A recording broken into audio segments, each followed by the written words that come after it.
With the Butt Kicker Gamer 2, what you see and what you hear is what you feel. Butt Kicker. The future is feeling.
Ever witnessed someone so fast on track you doubt you could ever be on their level?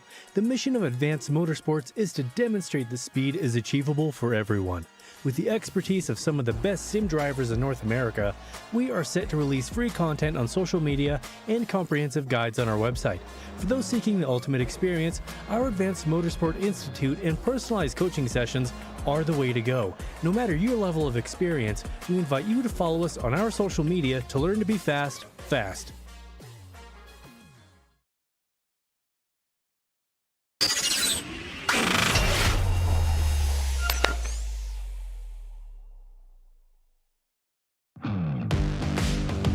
It's late in the season here at the Precision Racing League, and what a place to be for the penultimate round of the GT3 Fixed and Sprint Series here.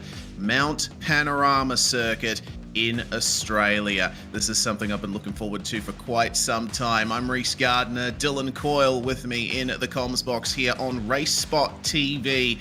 Dylan, the mountain calls, and we'll see who it smiles on today. It's a tough track, to say the least. Absolutely. Bathurst is one of the most iconic racetracks in the world, and I'm more than excited to see what these two GT3 series competitors do here tonight. Yeah, indeed we will. It's going to be huge. Mount Panorama, of course, the penultimate round of 2024 Season 2. We go to the Nürburgring 24-hour circuit next week for the final round of the season. Two ridiculously hard tracks for our GT3 competitors to try and tackle. So mark the date in your calendar, May 21st, to see who will ultimately be crowned champion of both of the GT3 series next Tuesday night. It will be wonderful. Let's take a look at the AM standings here in GT3 Fixed. Evan McKay only 5 points ahead of Ross Sortino. Michael Fowler only another 3 points behind. Mega close at the top of the standings, Dylan. Yeah, it's absolutely close here in the AM standings. In the GT3 Fixed Series, the AM class are drivers that are within 1,000 to 1,999 I rating. When we get to the Pro Series, though, it's 2,000 to 2,999. Absolutely. Jim Feliz, well, he's got a good gap over Tyler Graf. It's unlikely that they'll be able to overcome that points gap in the last two rounds, but it's still on for second on back. Graf versus Costello is looking interesting. Isria Osborne with some great success this season, as well as Jared Keane, who maintains fifth place in the championship. It's certainly going to be a difficult night here, and big points opportunities for drivers if they they can keep it clean. Moving on to the overall standings, we see that the first of our AMs is up in 8th spot, Ross Sortino in 10th overall. So equal on points with Brett Thurman. Let's see how that turns out by the end of tonight's 35-minute race. In the team standings, SRTE Yellow is the absolute top-class team in this series. A pretty much unassailable gap versus SRTE Grey. Madworks is a little bit closer in striking distance of P2 in the championship, but from there on back, seeing SGE and SRTE Blue only separated by 6 points, there's going to be quite a bit of jigging around in terms of that position. Yeah, absolutely. I feel like once we look at these GT3 fixed team standings, usually at the end of the year, you do have your clear favorites. There's no drop weeks that get configured into the team standings, which of course makes it look a little bit different than the driver standings, even though the top drivers tend to also race for the top teams. That's how it goes. Team points are made out of driver finishes, but it'll be fun here at Bathurst. Mount Panorama always provides a good time and a lot of good fun, and I think it's time to thank some partners who make it work for us, Reese. Yeah, indeed. Precision Racing League brought to you by many great sponsors. Advanced Sim Racing is one of them, owned and operated by passionate sim racers. Advanced Sim Racing designs and builds the sturdiest and most durable aluminium profile racing simulation cockpits available in the market today. If you're a PRL member, you also get a 5% discount on ASR products. You just got to use the Precision5 coupon code at checkout. AdvancedSimRacing.com. Racebox offers mid and high-end button boxes for sim racing enthusiasts, from the casual gamer up to the most meticulous sim racing driver. Competitively priced and carefully handcrafted, Racebox's button boxes are an enjoyable addition to any sim racing setup. Visit raceboxsimracing.com and get a 5% discount there too using the Precision5 coupon code. Butt Kicker products add incredible immersion and realism to every game. Feel every nuance and truly put yourself in the driver's seat. Check them out at thebuttkicker.com. Moradness is a performance lifestyle brand motivated by motorsport and founded by professional race car driver Daniel Morad. Go to moradness.com for more information. Also on Facebook, Twitter, Instagram. Got a Discord server as well. Mr. Hedge iRacing Photography. Capture your finest, proudest, or simply worst moments from your hobby in up to 8K resolution. A great addition to any sim room. MrHedge.co.uk, also on Facebook and Instagram. And last but not least, get ready to learn to be fast with Advanced Motorsports. Follow them on their socials to become a better driver. Facebook, Instagram, YouTube, TikTok, and Threads. They are absolutely everywhere. Well, we're going to jump into the racing action here tonight. We're starting, of course, with qualifying. Only 4 minutes, or 3 minutes and change, left in this open qualifying session. And racing at Bathurst as many times as I have, Dylan, one thing's for sure. Qualifying is difficult in an open session because there's a big variance in skill across the top of the mountain. The drivers would have been working hard to find gaps to maximize their pace here. Yeah, you're 100% accurate. Let's take a bit of a ride on board with Jim Feliz here. Just went over the crest at the top of the mountain, and it's very difficult once you get going down here into Forest Elbow. I mean, pretty much from the time you go through Griffin's Bend, which is turn 2, to Forest Elbow, turn 18 into 19, it's almost one lane. It's so difficult to make any moves work. If there's any traffic jams, you just got to do your best to get by as quickly, as efficiently as possible. But oftentimes, it's just not possible, Reese. Yeah, certainly not. Jim Feliz here, championship leader, on his way into the chase. The fastest corner entry in Australian motorsports, and then out of the last couple of turns into Murray's Corner. Deceptively difficult this turn, and Jim Feliz locks up on the way in. On his way to the end of the lap here, 2:04.2, as Isria Osborne has gone to the top of the standings in his Audi. Brilliant stuff there from Mr. Osborne. Dale Peterson coming across the top of the mountain through McPhillamy Park. Brett Thurman also on a lap here. The times are looking very competitive. Isria Osborne does have an advantage of a few tenths, but behind him, the gaps are ridiculously close. Yeah, extremely close right here. And, it's interesting. With 2 minutes to go here, and drivers who are on a flying lap once the time runs out will be able to finish their flying lap. The gap from Isaiah Osborne to Jim Feliz is 57 points, which is absolutely a lot. 57 is the max you can get. But with that, we have to remember the drop week is in effect here, where Feliz has his drop week being a 9-point round 4. The second lowest he's had is 52 points in any one race. I mean, that's incredible. But you have one more bad race, and then all of a sudden, all the drivers are there, willing to pounce. And Osborne's been solid over the course of the season, especially the last 3 weeks, no lower than 48 points out of a maximum 57 from any one race, one last week. So there is a possibility for things to get crazy, but it's going to require a mistake from Jim Feliz that takes him out. And this is the kind of track, this and of course the season finale next week at the Nordschleife, tracks that can easily have that happen too. Yeah, consistency is key. Respecting the track is key. In qualifying, you'll be able to push as hard as you like, and you might be able to get a fast lap out of it. But when we get into this 35-minute race coming up, you will have to respect the mountain. And the mountain tends to choose who it smiles upon. As always, chaos at Bathurst. Sean Provost coming to the end of a lap here, and he gains a couple of tenths as Jared Keane goes to pole position. Jared Keane doing magnificently there. He was successful in the wet at Sebring a few weeks ago, but other than that, his season's been pretty patchy. That will be a fantastic boost to Jared. If Jared is able to hold on to this provisional pole position, it will be his third in GT competition in the PRL. Great run from him here. Yeah, magnificent stuff. Keane has been finishing well multiple times throughout the season, but he has had a couple of bad results that have put him a bit further back.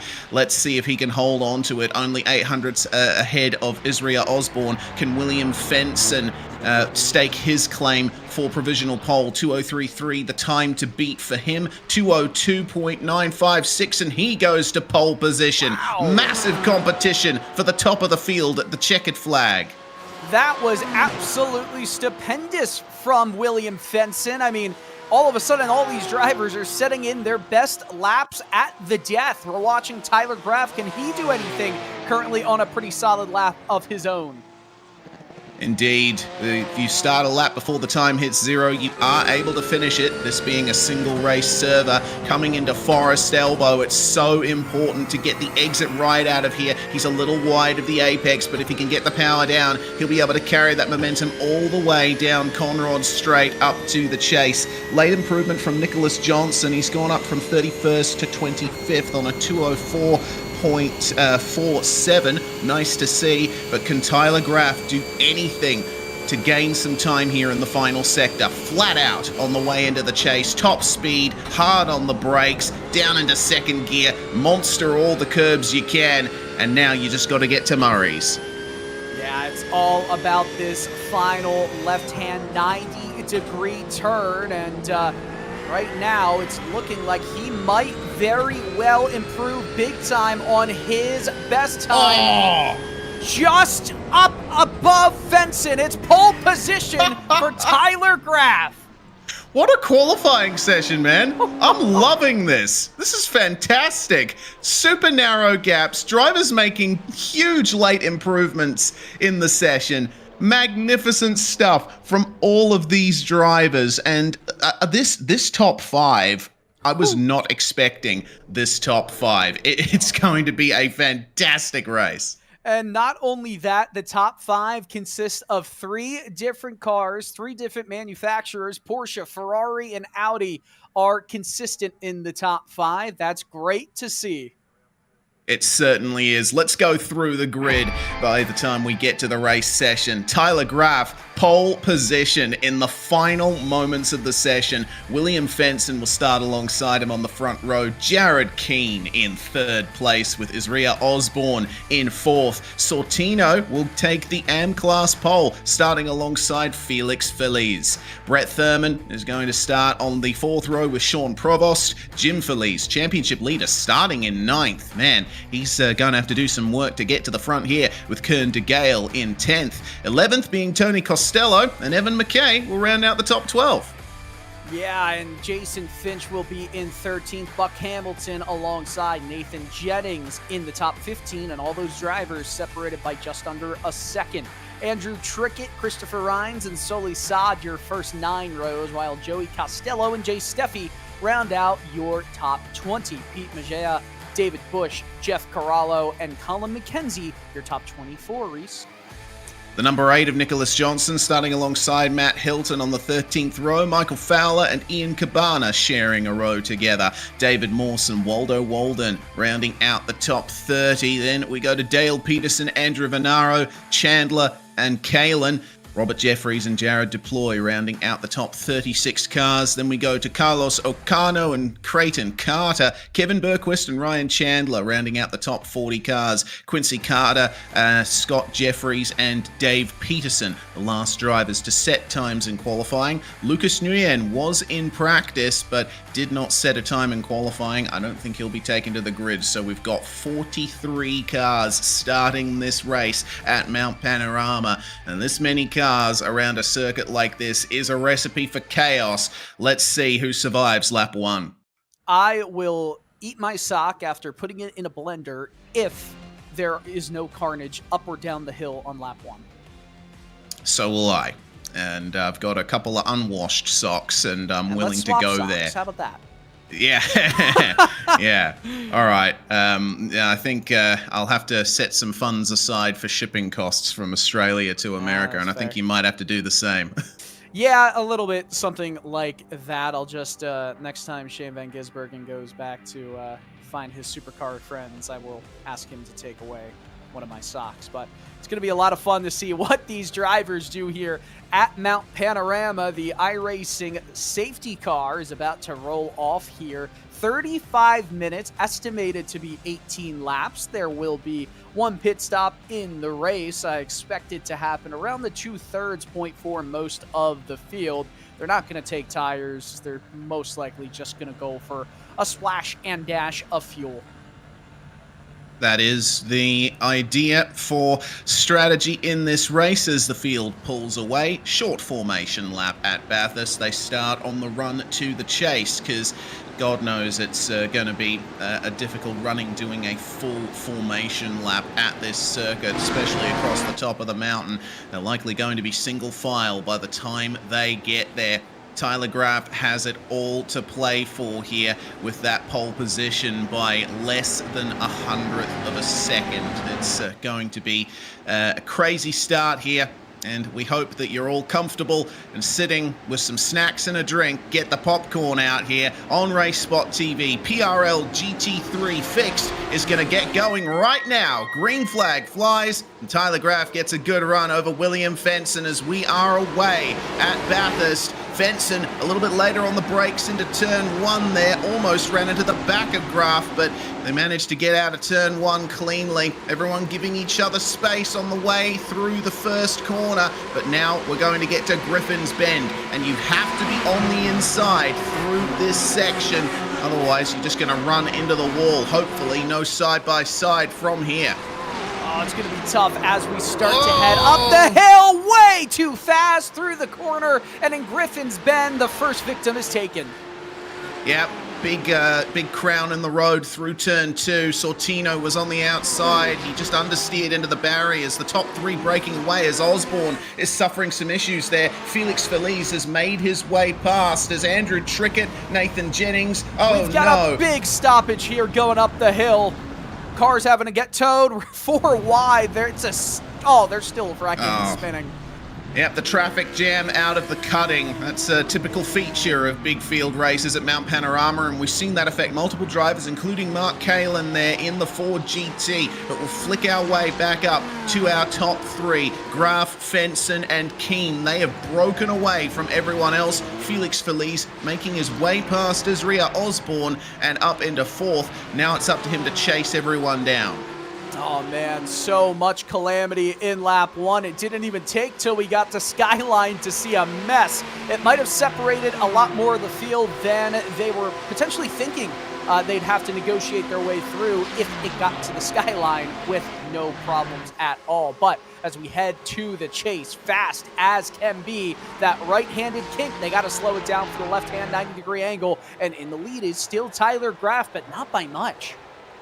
Yeah, not by much indeed. It looks like William Fenson is strong on race pace, but he clipped the curb there at Murray's. You can't do that. Murray's and Hell Corner, the last and first corners of this track, they look simple enough from the air, but on the ground, man, they are difficult corners. You need to get the line perfect through there if you want the advantage, and now Tyler Graff will jet away down Mountain Straight. Looking a bit further back in the field, this is a nice pack. Evan McKay leading Buck Hamilton and Jason Finch. This is the fight for 11th place at the moment. Just outside the top 10, which is being competed by Tony Costello and Kern De Gale. De Gale there at the bottom of the screen on the inside of Griffins, and Costello stuck on the outside, almost flings it into the barrier. So close to the wall, meanwhile, for Evan McKay. Let's see if Sean Provost can make his way past Jim Feliz as well to get into the top 8. Still some very close packs here on the second lap. Yeah, very close indeed. We're only 3 minutes into this 35-minute affair. Jim Feliz, he went quite wide, almost smacked that concrete barrier on the outside there, coming to Skyline. It's so hard to get the car settled down. You want to ride over the curbs to get the straightest line into the Dipper and the rest of the corners here in the S's at Bathurst, but it can get your car quite unsettled. And this corner, Forest Elbow, is one of the more difficult corners on track, even though it doesn't necessarily look like it. Yeah, it's an actual cliff of tarmac. I've been to this circuit in real life. I've done a lap on foot, and let me tell you, the elevation changes. TV doesn't do it justice. Sim racing even doesn't do it justice. This place is so difficult to nail with the elevation changes that it has. But some good exits from Forest Elbow for a lot of cars. Kevin Berquist, though, is having trouble there out of the Dipper. I get the feeling he might have caught the dip in the road and spun around from there, and he's stuck in the barrier. We'll have to wait and see how that works out for him. So, as Felix Feliz has to defend from his rear Osborne into turn 1, poor exit from Murray's corner there. We'll get a replay of what happened at the first lap here. So, yeah, drivers trying to get up the inside there, just got tapped around, and there's no space to move around there.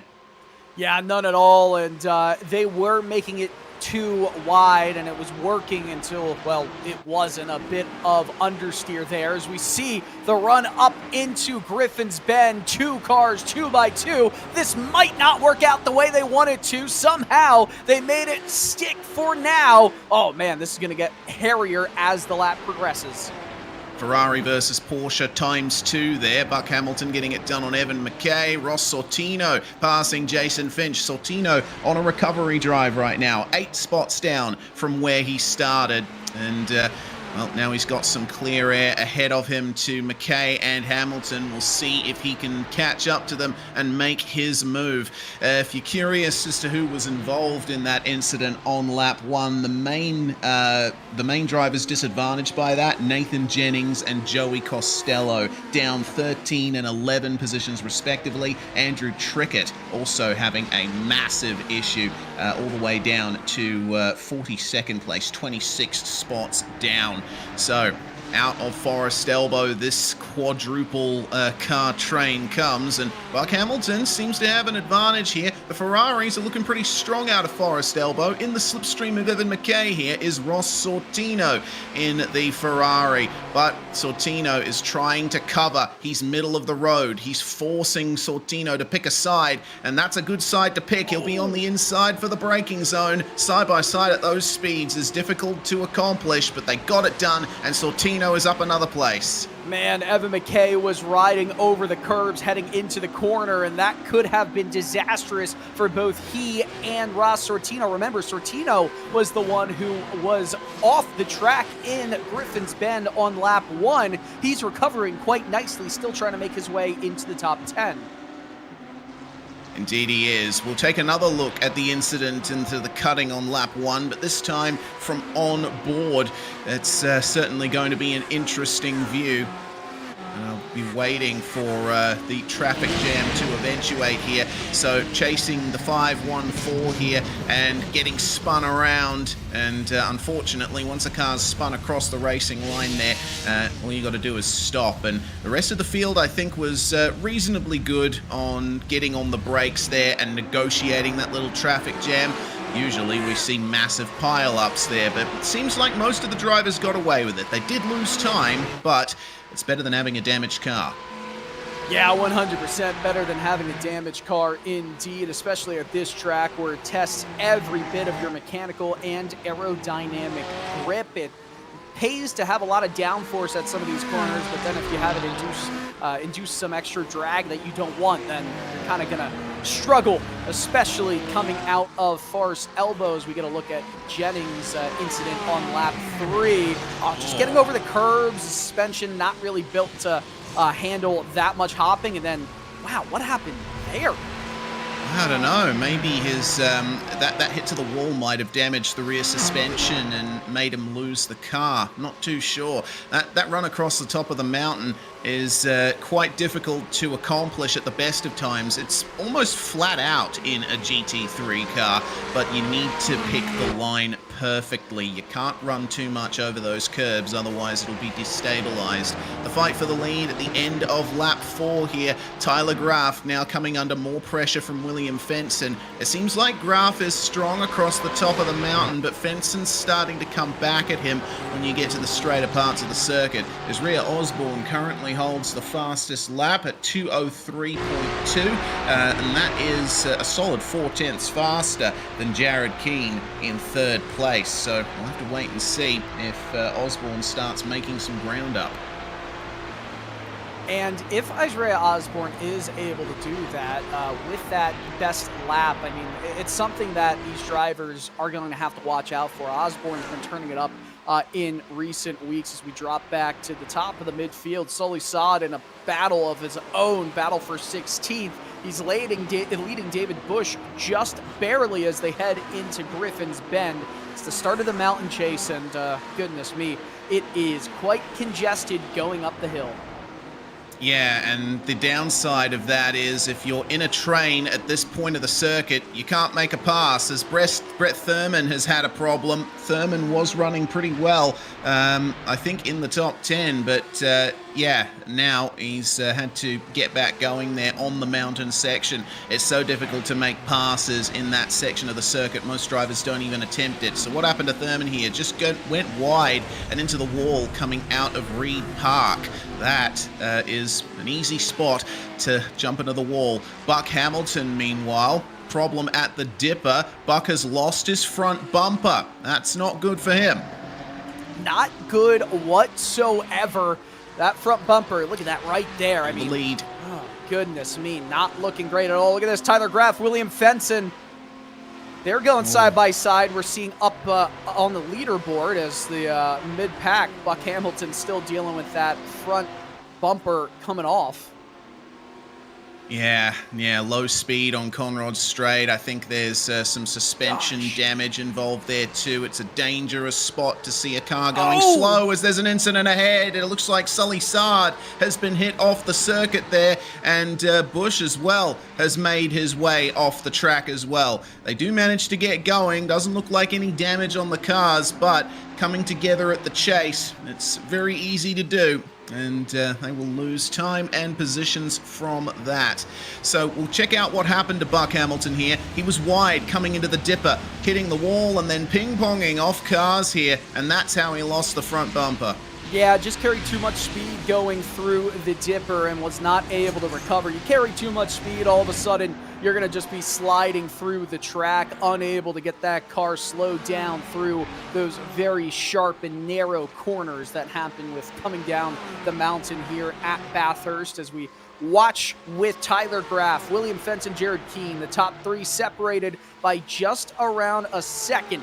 As we get a replay here of Sully Saad, what happened in this incident. Just got absolutely pile drove back into. by that Lamborghini in behind. Yikes. Yeah, that was certainly not the way to go. A bit too late on the brakes. Yes, I believe we're going to see how that incident was caused. So, I think he was distracted by the damaged car coming into the chase and missed his braking point.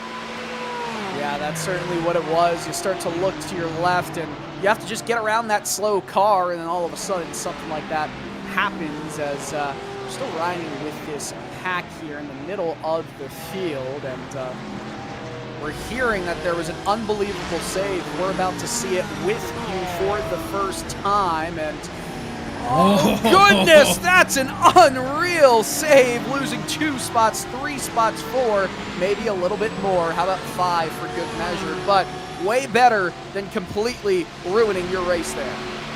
Yeah, indeed. Oh, just a bit unstable there, and it doesn't look like much from the outside of the car, but man, we saw the wheel work there.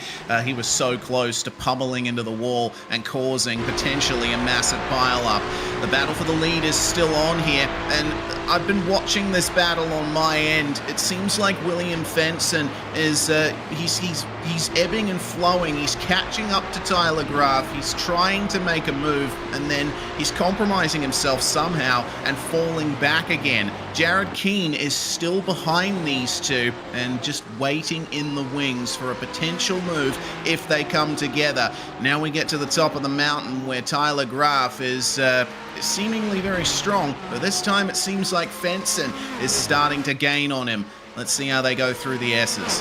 Yeah, Fenson's starting to gain. Jared Keane right there. The closer that Fenson gets, especially through this middle section where it's hard to make any passes happen, the more that aerodynamic wake is going to come into effect with dirty air. Obviously, it's a lot more mechanical grip through the bottom of the mountain, and now we get to the Forest Elbow long straightaway section heading towards the chase. It's all about the slipstream now, and William Fenson lost a lot of time through there. Oh, and look at that. It's Ross Sortino. No. That's a dangerous spot. Fortunately, space for him to get back going just in time for another pack to come through. But the exit of McPhillamy Park up to Skyline, I would suspect, yes, he ran wide and caught the curb. And that's the reason why he spun there. Massive hit into the wall. Sully Sard has also had another problem. He's actually towed back to the pits. He was stopped at the exit of the Dipper, and here's what happened to him. Technical issues, and straight on into the wall. Maybe a hardware failure.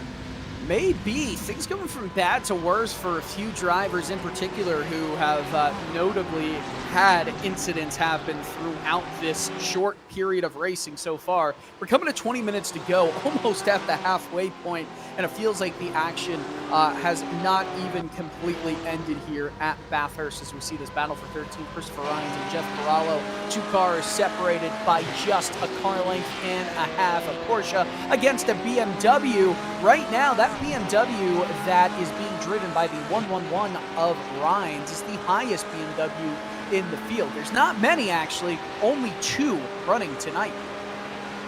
Yeah, the BMW, not the most popular car in PRL GT3 fixed, but certainly Christopher Rhines is doing well, repping the Bavarian brand there. He's in an ocean of German cars, meanwhile, surrounded by reps from Stuttgart and the Porsche. Jeff Corallo trying to chase him down here, but it seems like there's a bit more strong across the top of the mountain as Rhines.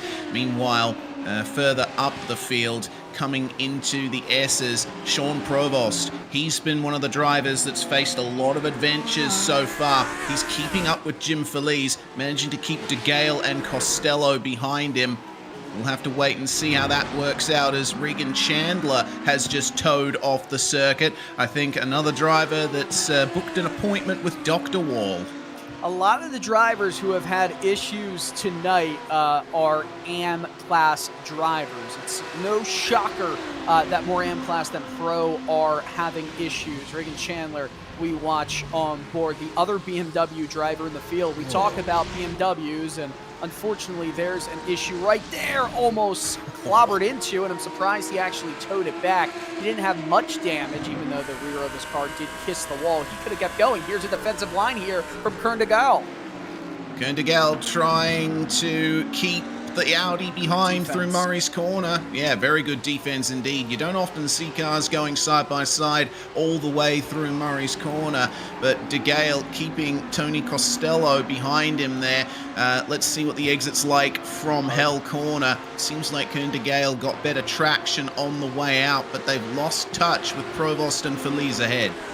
It's always going to be hard trying to defend from the inside and getting a good run down the mountain straight, but I gotta say, really solid job right there from Kern de Gale to do just that and not necessarily lose too much time. Isaiah Osborne, meanwhile, is hot on the tails of the 222 Porsche 911 machine of Jared Keane, but it's just impossible to make a move up until after Forceldo down the concrete straight.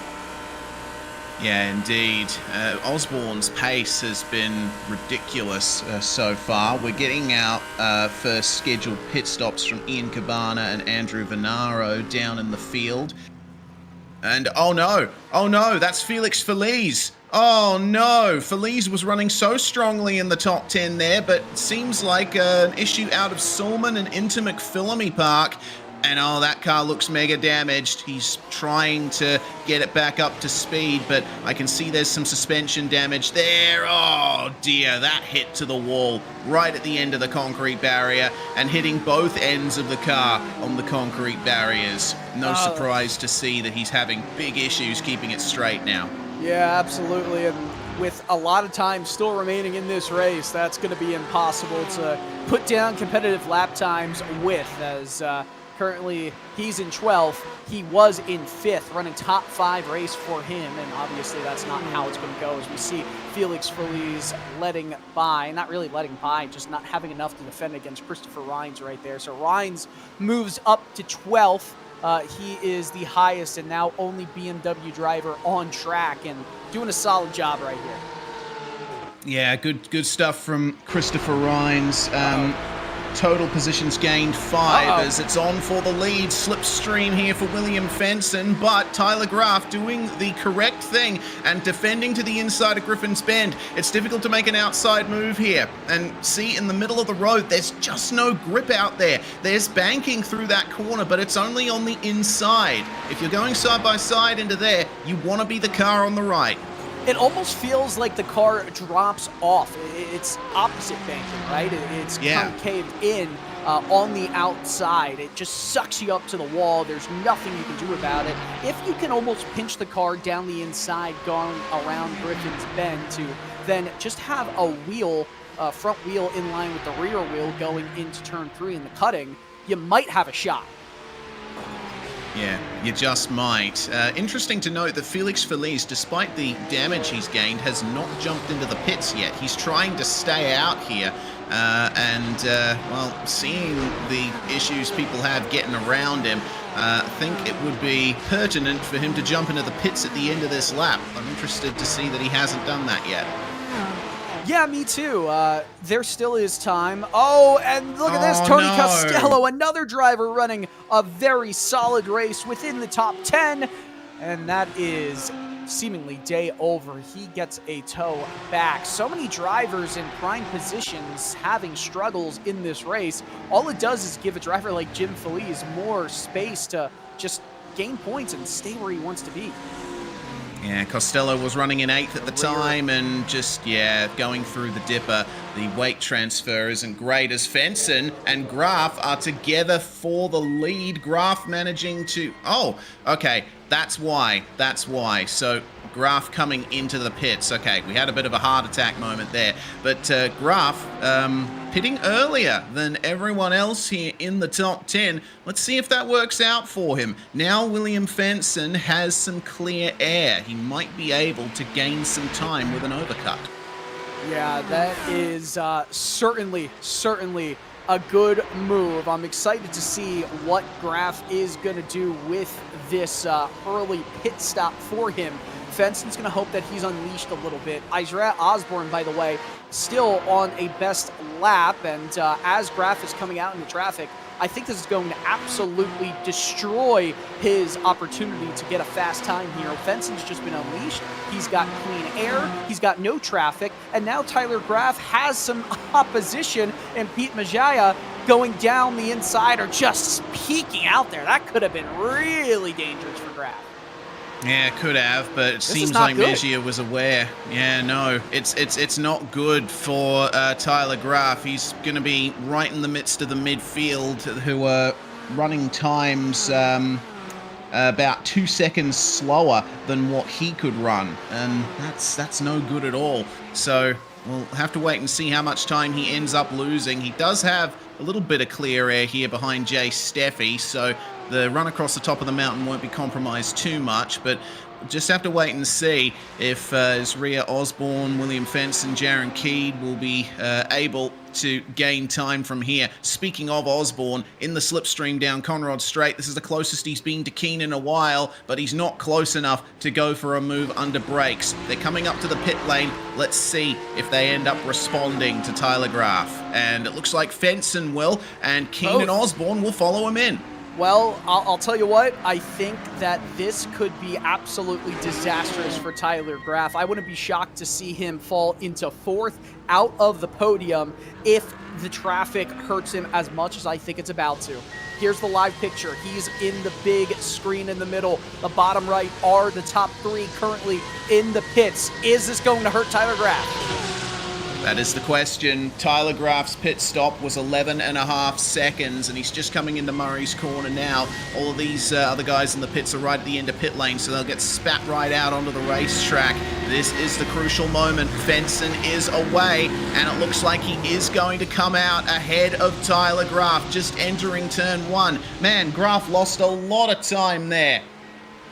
He lost almost 2.5 seconds on William Fenson. Jared Keene and Isaiah Osborne likewise lost a ton of time in the pits. Osborne was in the pits for 12 seconds, Fenson only 10.1, while Graff and Keene were separated by 0.3, 11.2 and 11.5 respectively. But I'll say this, Graff made the wrong move.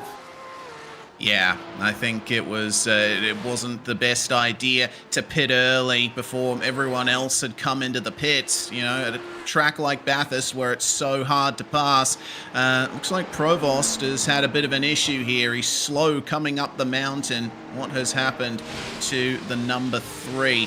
Let's see, at Griffin's Bend. It's potentially been an issue for him here. Entering a bit too hot and losing the rear end. Gets the rear end into the wall. And that will be the rear left suspension not doing its thing.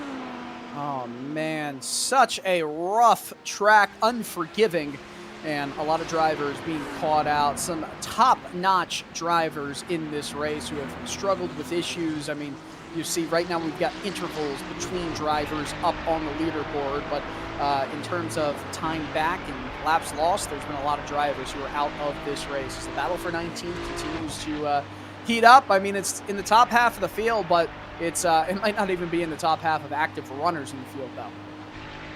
Yeah, indeed. I mean, I'm looking at the drivers that are currently in the pits, and it looks like there's 6 cars that have retired from the race so far. There's 3 cars running still, but off the lead lappers. And a look at this now. Sean Provost giving way to Jason Finch. Provost having a couple of issues here, and he's I'm just looking, he's lost his rear bumper, so he's not having a great time out there. He's going to try and continue, but he is off the pace. Yeah, that's quite unfortunate. Sean Provost is in front by 4 seconds of Evan McKay, but that's not going to be, I think, a time that will necessarily stay as this run goes on. Jeff Corallo trying to hold on the position over Colin McKenzie and Jay Steffi.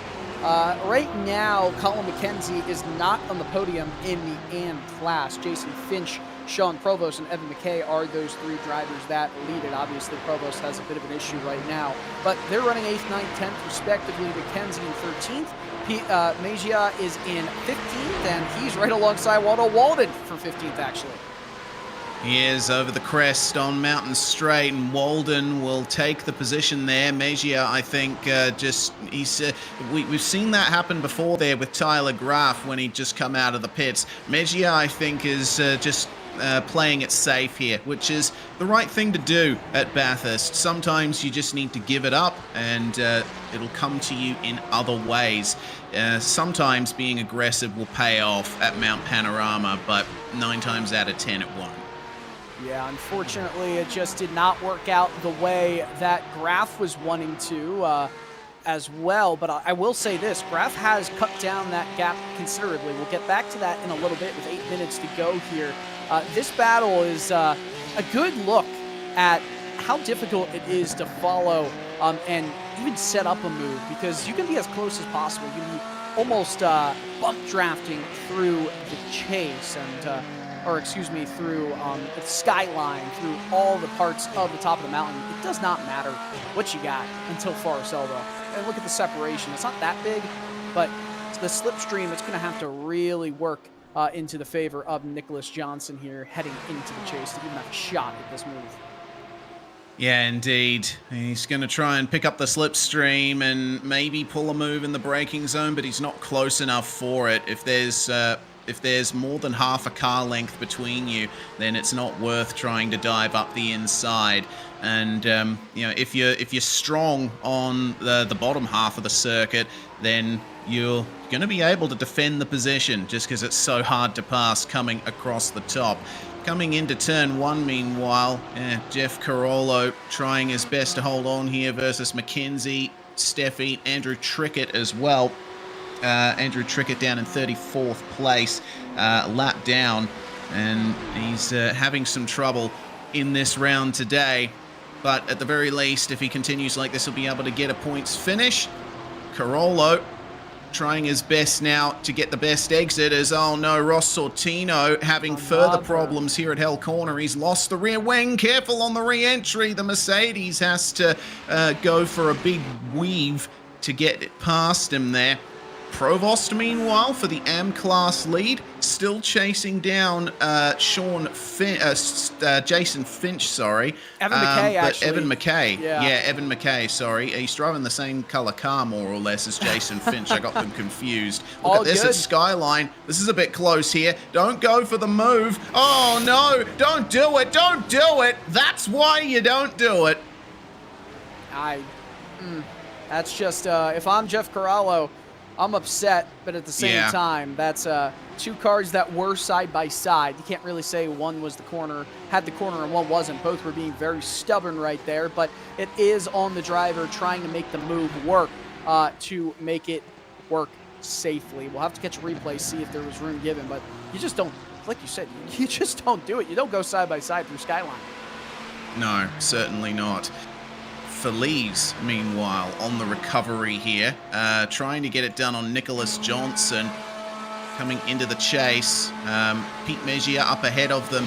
Can Johnson defend here? He certainly can. Feliz is, oh no, oh dear, that's a big slide in the chase. Lost the rear end. Seems like the rearward brake bias is not falling in his favor here, and Felix Feliz, after qualifying 6th, having a disastrous race right now. He's going to fall outside the top 20.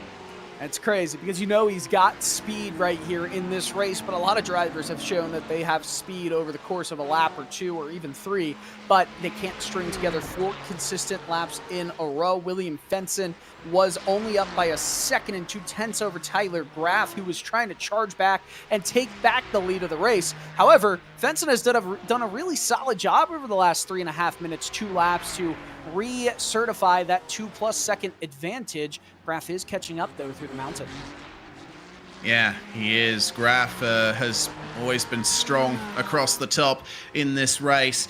But it seems like Fenson just nailing the exit from Forest Elbow and taking advantage of the power of the Ferrari to jet ahead a little more. You see those sector times there, and it's obvious where the difference is between the cars. Fenson faster in Sector 1, but losing all of that time in Sector 2.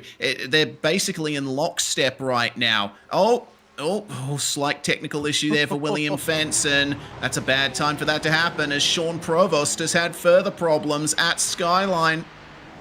Meanwhile, it looks like Carollo was involved in that. Carollo with a damaged car already and took a tow. So, oh dear, that's not ideal for those drivers, as we have 3.5 minutes to go. 2 laps remaining in this race. And Tyler Graf will try and hold on to second place here with Jared Keane hard charging. Lots of drivers struggling with their racecraft as this race continues. You get a replay, a look at what happened up on the mountain, heading in the Skyline, and this was that move that just wasn't on. And I mean, they weren't completely side by side. That's for sure. And honestly, you don't expect the car to be there. You want to take the racing line. Yeah, that's a brash move. It is, but just a corner before, I looked at it on my end. Carollo actually got some oversteer through McPhillamy Park and lost momentum. That's why the Ferrari drew alongside. But if I was in that position, I'd just back out of it, because there's no way you'll be able to complete the move cleanly in this section of the circuit. Agreed. It's got to take some absolute, patience on both drivers to make it through that section of the track too wide at any one of these corners. And obviously, when you're racing late in a race, patience is not a word. It's not a virtue that any of these drivers know all that well. And can you really blame any of them for not knowing it too well? True. Mount Panorama is it's a popular track. It's raced at quite a bit, but I find that the majority of a lot of fields tend to push a little too hard and try to make moves where it's pretty much impossible. Just watch a couple of Bathurst 1000s and you'll see exactly how a lot of those moves turn out if drivers make them. So we're coming up to the white flag here for William Fenson. He crosses the line, and his laps have been faster than Tyler Graf over the course of this race. But Jared Keane, the fastest of the top 3 right now, chasing down Graf for second spot. Question is, will he be able to get it done?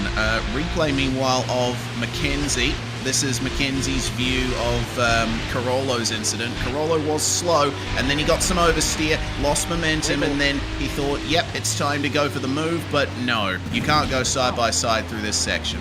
Well, the problem is, even if you can keep that car straight going through Skyline, as Mackenzie going down pit lane, that must be underfueling that car or damage potentially from that. But if you aim for that curb, you're going to get shot back out to the right by hitting that curb. You're not going to keep going straight towards the curb, towards the inside of the corner, as that is certainly a pit stop. That means that Mackenzie not only made a mistake there, but underfueled. Yeah, that's a shame there for Colin Mackenzie. They'll fall way down the order and potentially down into around 30th place. But now, white flag lap, and it's time to see if William Fenson can hold on through the last couple of corners. He is he's absolutely monstering Forest Elbow, isn't he? Trying to get the best exit possible down Conrod for the final time in PRL GT3 Fix. Tyler Graf has gained on this lap, but he's too far back for it to make a difference. Jared Keane as well has suffered a bit on this lap, not able to challenge Tyler Graf for second coming into the chase, but it all came down to strategy. William Fenson going for the overcut. Tyler Graf stuck in traffic coming out of his pit stop, and it's paid off for the number 88 Ferrari. Brilliant stuff for William Fenson. He will take the win at the mountain in PRL GT3 Fixed. Did a fantastic job just controlling that race after the pit cycle. Fenson put himself in a position where if the door opened up and Tyler Graf's overcut move did not work, or undercut I should say, then he could walk right on through the door. Still lots of racing action left. It's a 2-minute lap, so anyone that still is on a flyer at the end of this race will get to race till the checkered flag. As we get a replay here with Sean Provost, what happened to him. Oh, huge smack.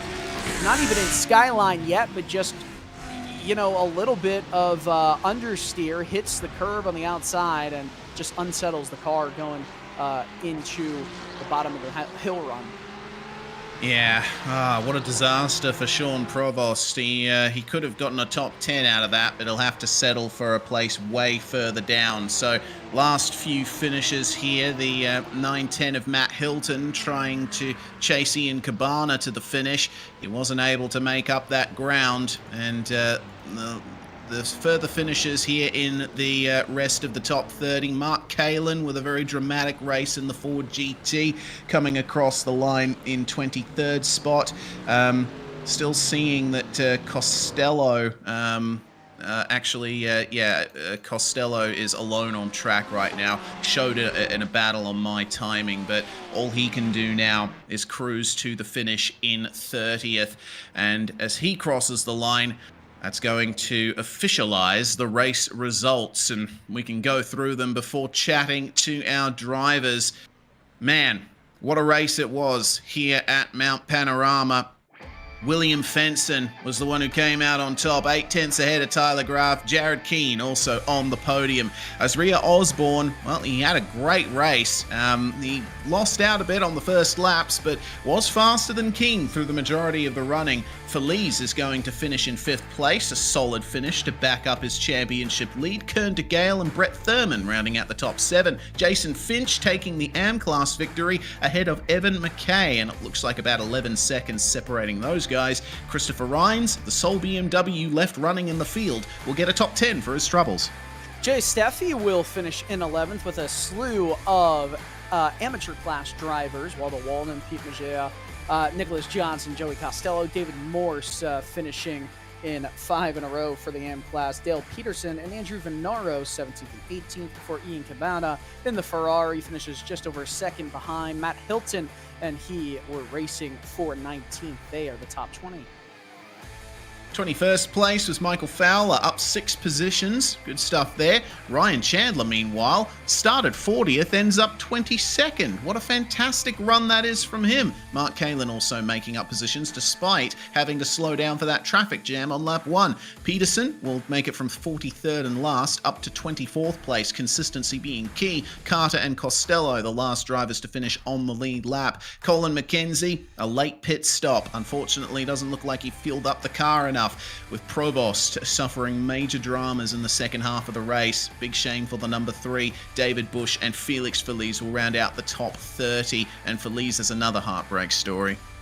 Yeah, absolutely. Regan Chandler 31st, Andrew Trickett, Jared Deploy, and Buck Hamilton all lap down. Everybody else had a lot more issues in this race, with Jeff Corallo, Ross Sortino, Scott Jeffries, Carlos Acano, Sully Sad, all just singular numbers of laps down, while Robert Jeffries and Quincy Carter, Kevin Bergquist, Nathan Jennings, and Lucas Nguyen, who did not actually race tonight, all finish double-digit laps down. Isaiah Osborne, his fastest lap set on lap 4, was the fastest lap of the race, 2:03.277. It stood for a long time. It certainly did. Fantastic pace from Isaiah Osborne, but fantastic racing from William Fenson, who joins us now, having taken the race win. Congratulations, William. That was a bit of a difficult race. You were threatening to pass Tyler Graf very early on. Turns out the pit stop and the traffic was what brought it. Yeah, I knew that I could win on fuel if I just sat behind him, but I had to keep the pressure on him to keep him pushing. And I went very short on fuel. I spat it over the line, but yeah, it worked out. It certainly did. It's a very challenging circuit, is Mount Panorama. Difficult to pass early on, so yeah, it's certainly good to see that you managed to get the run in the pit stop. Was that intentional there? Did you always plan to pit a lap after?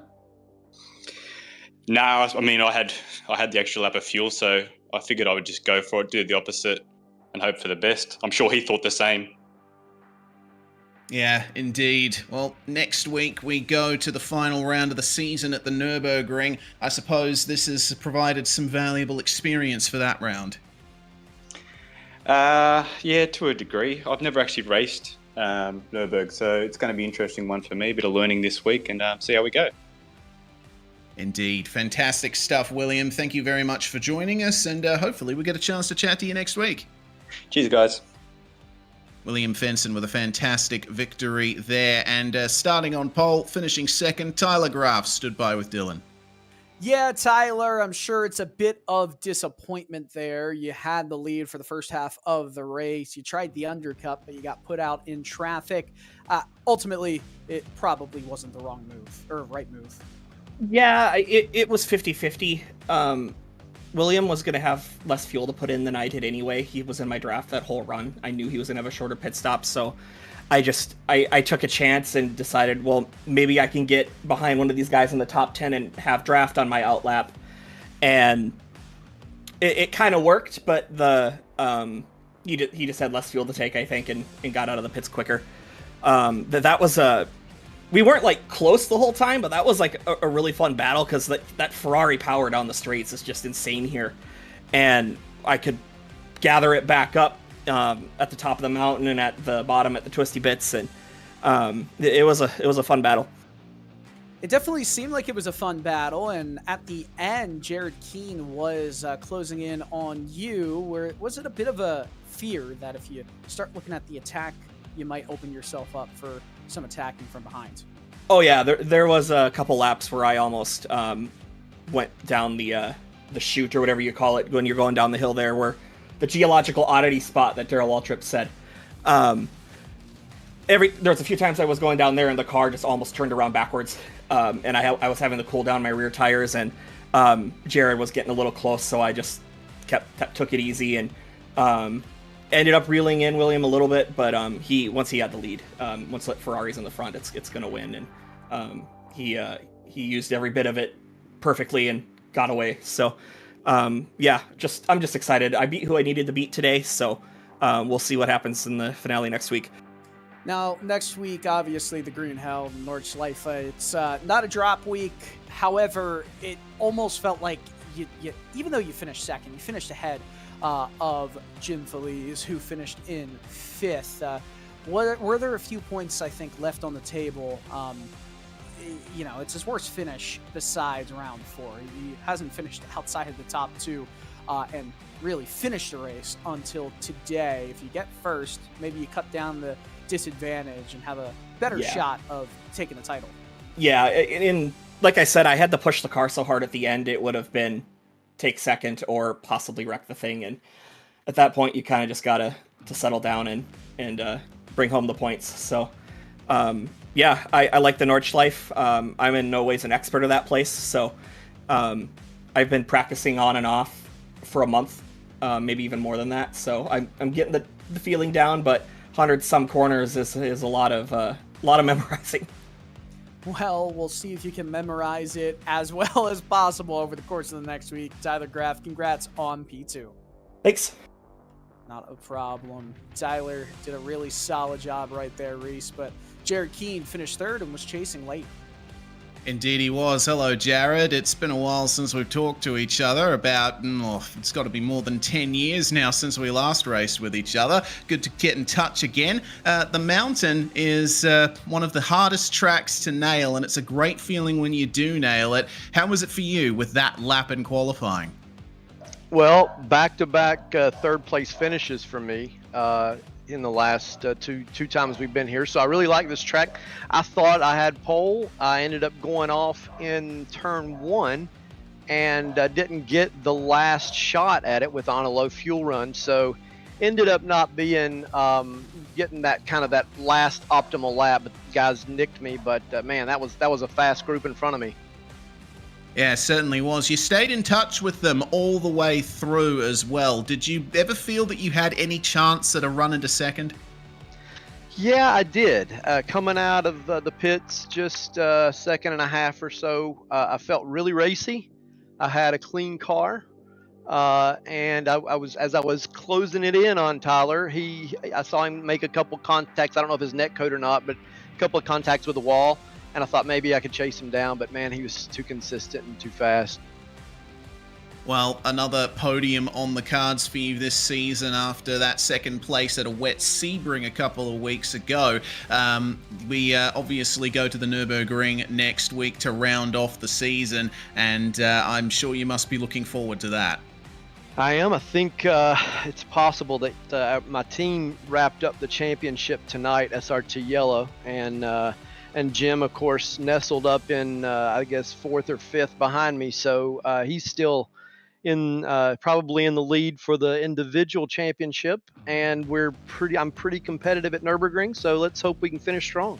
SRT, I think my team and the different teams within SRT had a good night tonight. I think we had maybe 6 or 7 in the top 11, so it was a good run. Yeah, certainly was. SRT doing fantastically. Well, thanks very much for joining us, Jared, and hopefully we get a chance to keep in touch next week at the ring. That'd be good, Reese, and shout out to my son JP. He's always following me, and you guys do a great job. Love rewatching these things later tonight. So, cheers. Thanks very much, Jared Keane. 3rd place here in PRL GT3 Fixed. Well, we're going to move on through now, Dylan, into the Open Series, PRL GT3 Sprint. Now, the time is going to come down, I think, because open setups means a lot more pace could be getting from these cars. Same schedule as GT3 Fixed. We go to Mount Panorama this week and then the Nürburgring to finish off the season. But in the AM standings, Luis Grullon is only 3 points ahead of Chris Long. Once again, the AM standings are crazy close here. Yeah, crazy close in the AM class, which, by the way, in GT3 Sprint, instead of the 1,000 to 1,999 that was in the GT3 Fixed Series for AM standings, actually everybody who would have been eligible to race in GT3 Fixed would be classified as GT3 Sprint AM class drivers. It's 1,000 to 2,999 iRating that fit in AM class, while the Pro class is everybody above that. Indeed, it's a bit higher barrier to competition in this series. And have a look at the standings in the Pro class as well. Daniel Krasowski and Boris Ovando, only a point separating them with a drop round applied. Gergo Boldi, the Scuderia Ferrari esports driver that has put on some fantastic performances this season, in the lead of the championship by some 17 odd points. So he's in the box seat coming into these last 2 rounds. Yeah, absolutely. And he's done a stupendous job of making sure his championship advantage remains, even with some really strong competition from drivers in behind. You know, we talk about the potential for a driver like Jim Feliz to run away with the championship, at least in the GT3 Fixed category. But here it is not so simple. And of course, from the Pro standings, we go to the overall standings here, Pro and AM. Guess what changed? Nothing. It's all Pro class drivers in the top 10. But the team standings are a bit different, although not really a battle up top. Precision Racing Blue up substantially over SCR Old Men. Indeed. It seems like Precision Racing Blue will be non-threatened coming into these last few rounds of the season, and the gaps are quite large between a lot of these teams. Maybe there'll be something to think about between Alianza GPVA and Scuderia Ferrari esports team. Gergo Boldi doing the heavy lifting in that team. So we'll see if there's any changes there. Vima Racing Team and Orbit Motorsport, meanwhile, only separated by 3 points. So if the likes of Ethan Bass can get a good finish for Orbit, then they may be able to move their way up into 9th spot in the team standings.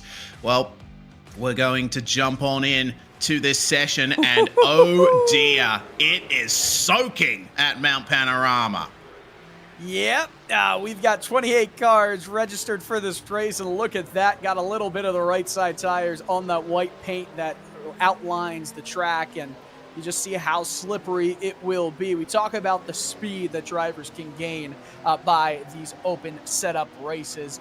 We're not going to see that speed, though. It is 20 seconds or so slower on lap times right now. Chris Young with 3.5 minutes to go, currently atop of the board in qualifying. The race is expected to start out in the wet, but dry up as it goes on. Probably not completely dry at any specific point, so we're going to see some changing weather conditions. It's going to be treacherous here. Oh yeah, massively treacherous. Miles Brown on board here coming up the mountain. There isn't even really a dry line forming, though you see the crown in the road is providing some grip with the water running off it. Bathurst, of course, has had plenty of wet races in real life in the past, most notably back in 1992 when the race was red flagged and the place was basically flooded. I'm amazed to see that anyone's even able to complete a clean lap around here. Chris Song is currently the fastest driver in the session. Gergo Baldi, he could get within a 10th. We'll have to wait and see on that. Imagine trying to make some laps and also know that you're in the midst of a championship battle at Bathurst, and then no matter if you survive here, you have to go to the Nordschleife. I mean, come on. Oh god, I'm really hoping that there's rain at the Nürburgring next week, because with how huge that track is, there's a lot of potential for some parts of the track to be dry and others to be wet. Mount Panorama this week is completely wet.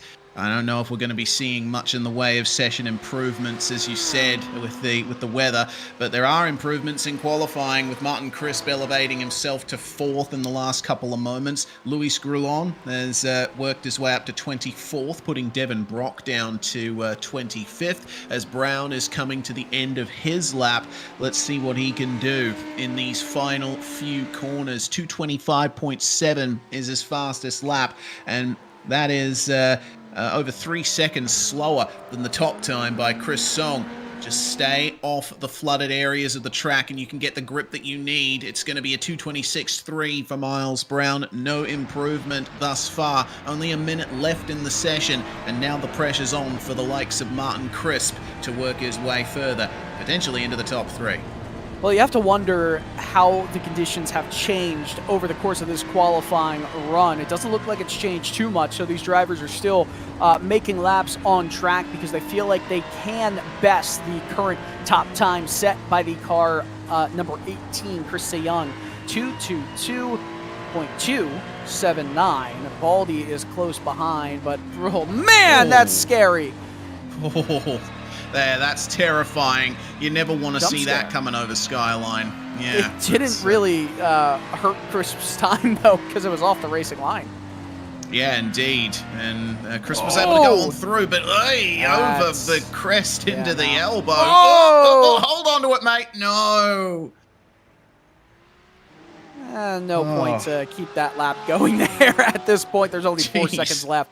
Boris Avando on track right now could potentially put in a time that overshadows Gergo Baldi and Chris Young. The checkered is out. Flying laps will end their qualifying sessions, but I just don't see any drivers currently on pace for a better lap time than what Seyoung put on. Yeah, indeed. Well, let's see if Ovando can break into the top 2 here. He's got a 2.5 tenths or so to make up if he wants to start on the front row, which Gergo Baldi currently occupies with Song.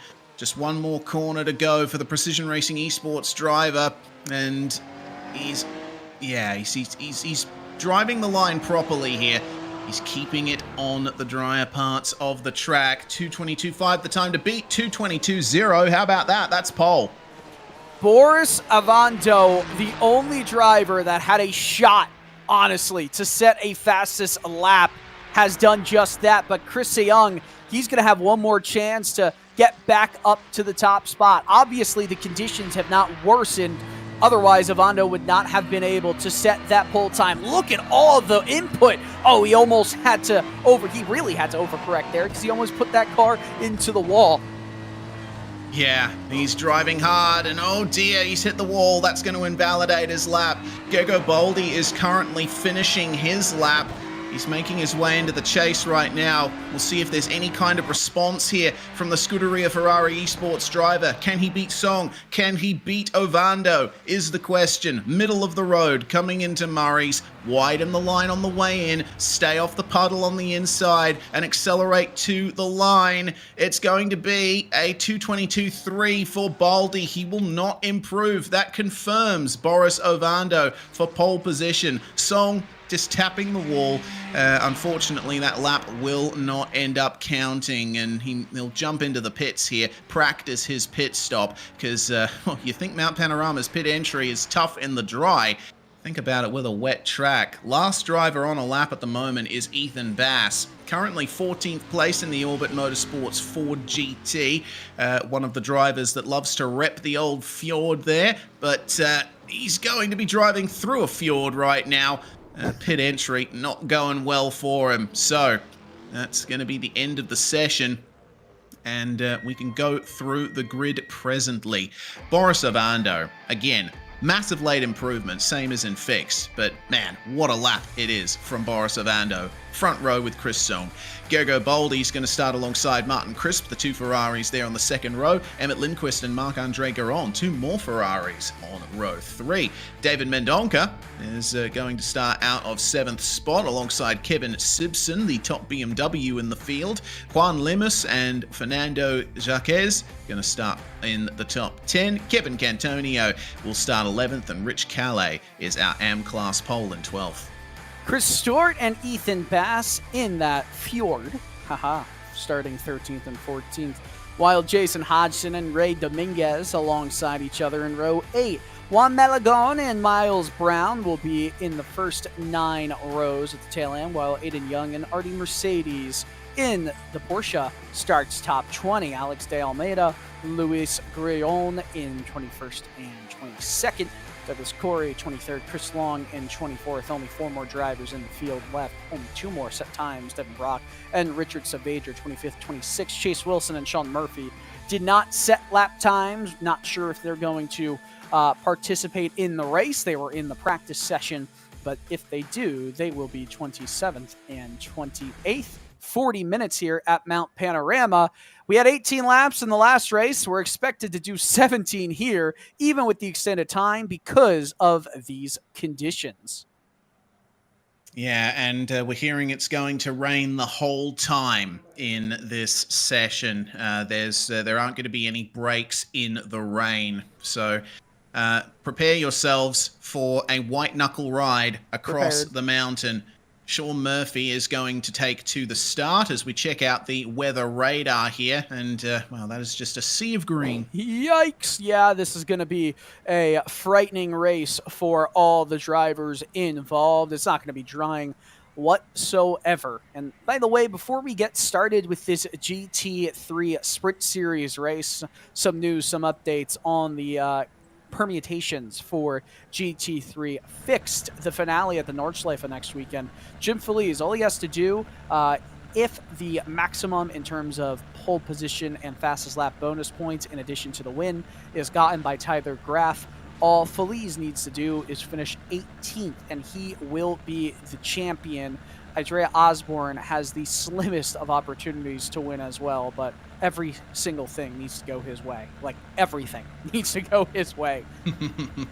Yeah, well, that's the situation in GT3 Fixed. Can't wait to bring you that next week here on RaceSpotTV, but we still have a race to go here tonight, and it's a full field of GT3 cars with open setups making their way down to the start line, as it looks like our 5th row has decided not to take to the grid. Interesting stuff there. Juan Lemus and Fernando Jaquez.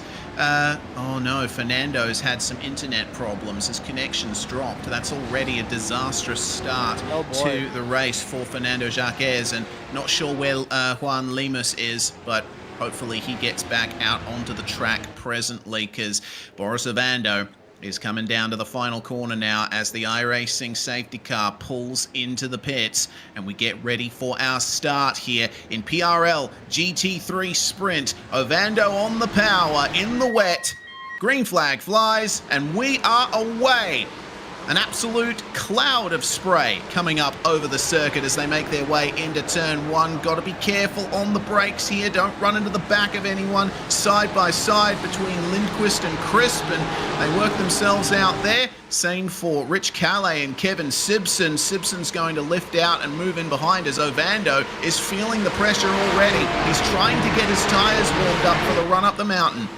Yeah, and this is where the Calamity Corners begin to rear their ugly heads through Forest, or Griffin's Bend, I should say, and they all go single file up at least until around the top 10. I mean, you got to do that here. It's going to be impossible to pass anyways in dry conditions, but in wet, whew.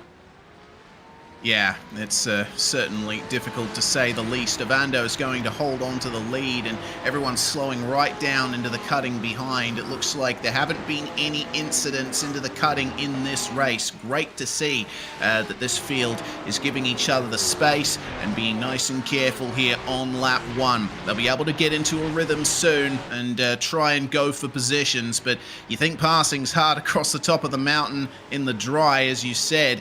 Man, in the wet, it's nigh impossible. Look at how much standing water there is in the S's meanwhile. The water's just flowing down the hill. It's an underrated aspect of trying to race in the rain at Bathurst, and you're right, the water does run down the hill, makes the conditions much different, and look at that, the line is so weird coming around here, trying to find where the grip is, where that dry line will form. Often, in wet races, it's not the main racing line that becomes dry quicker.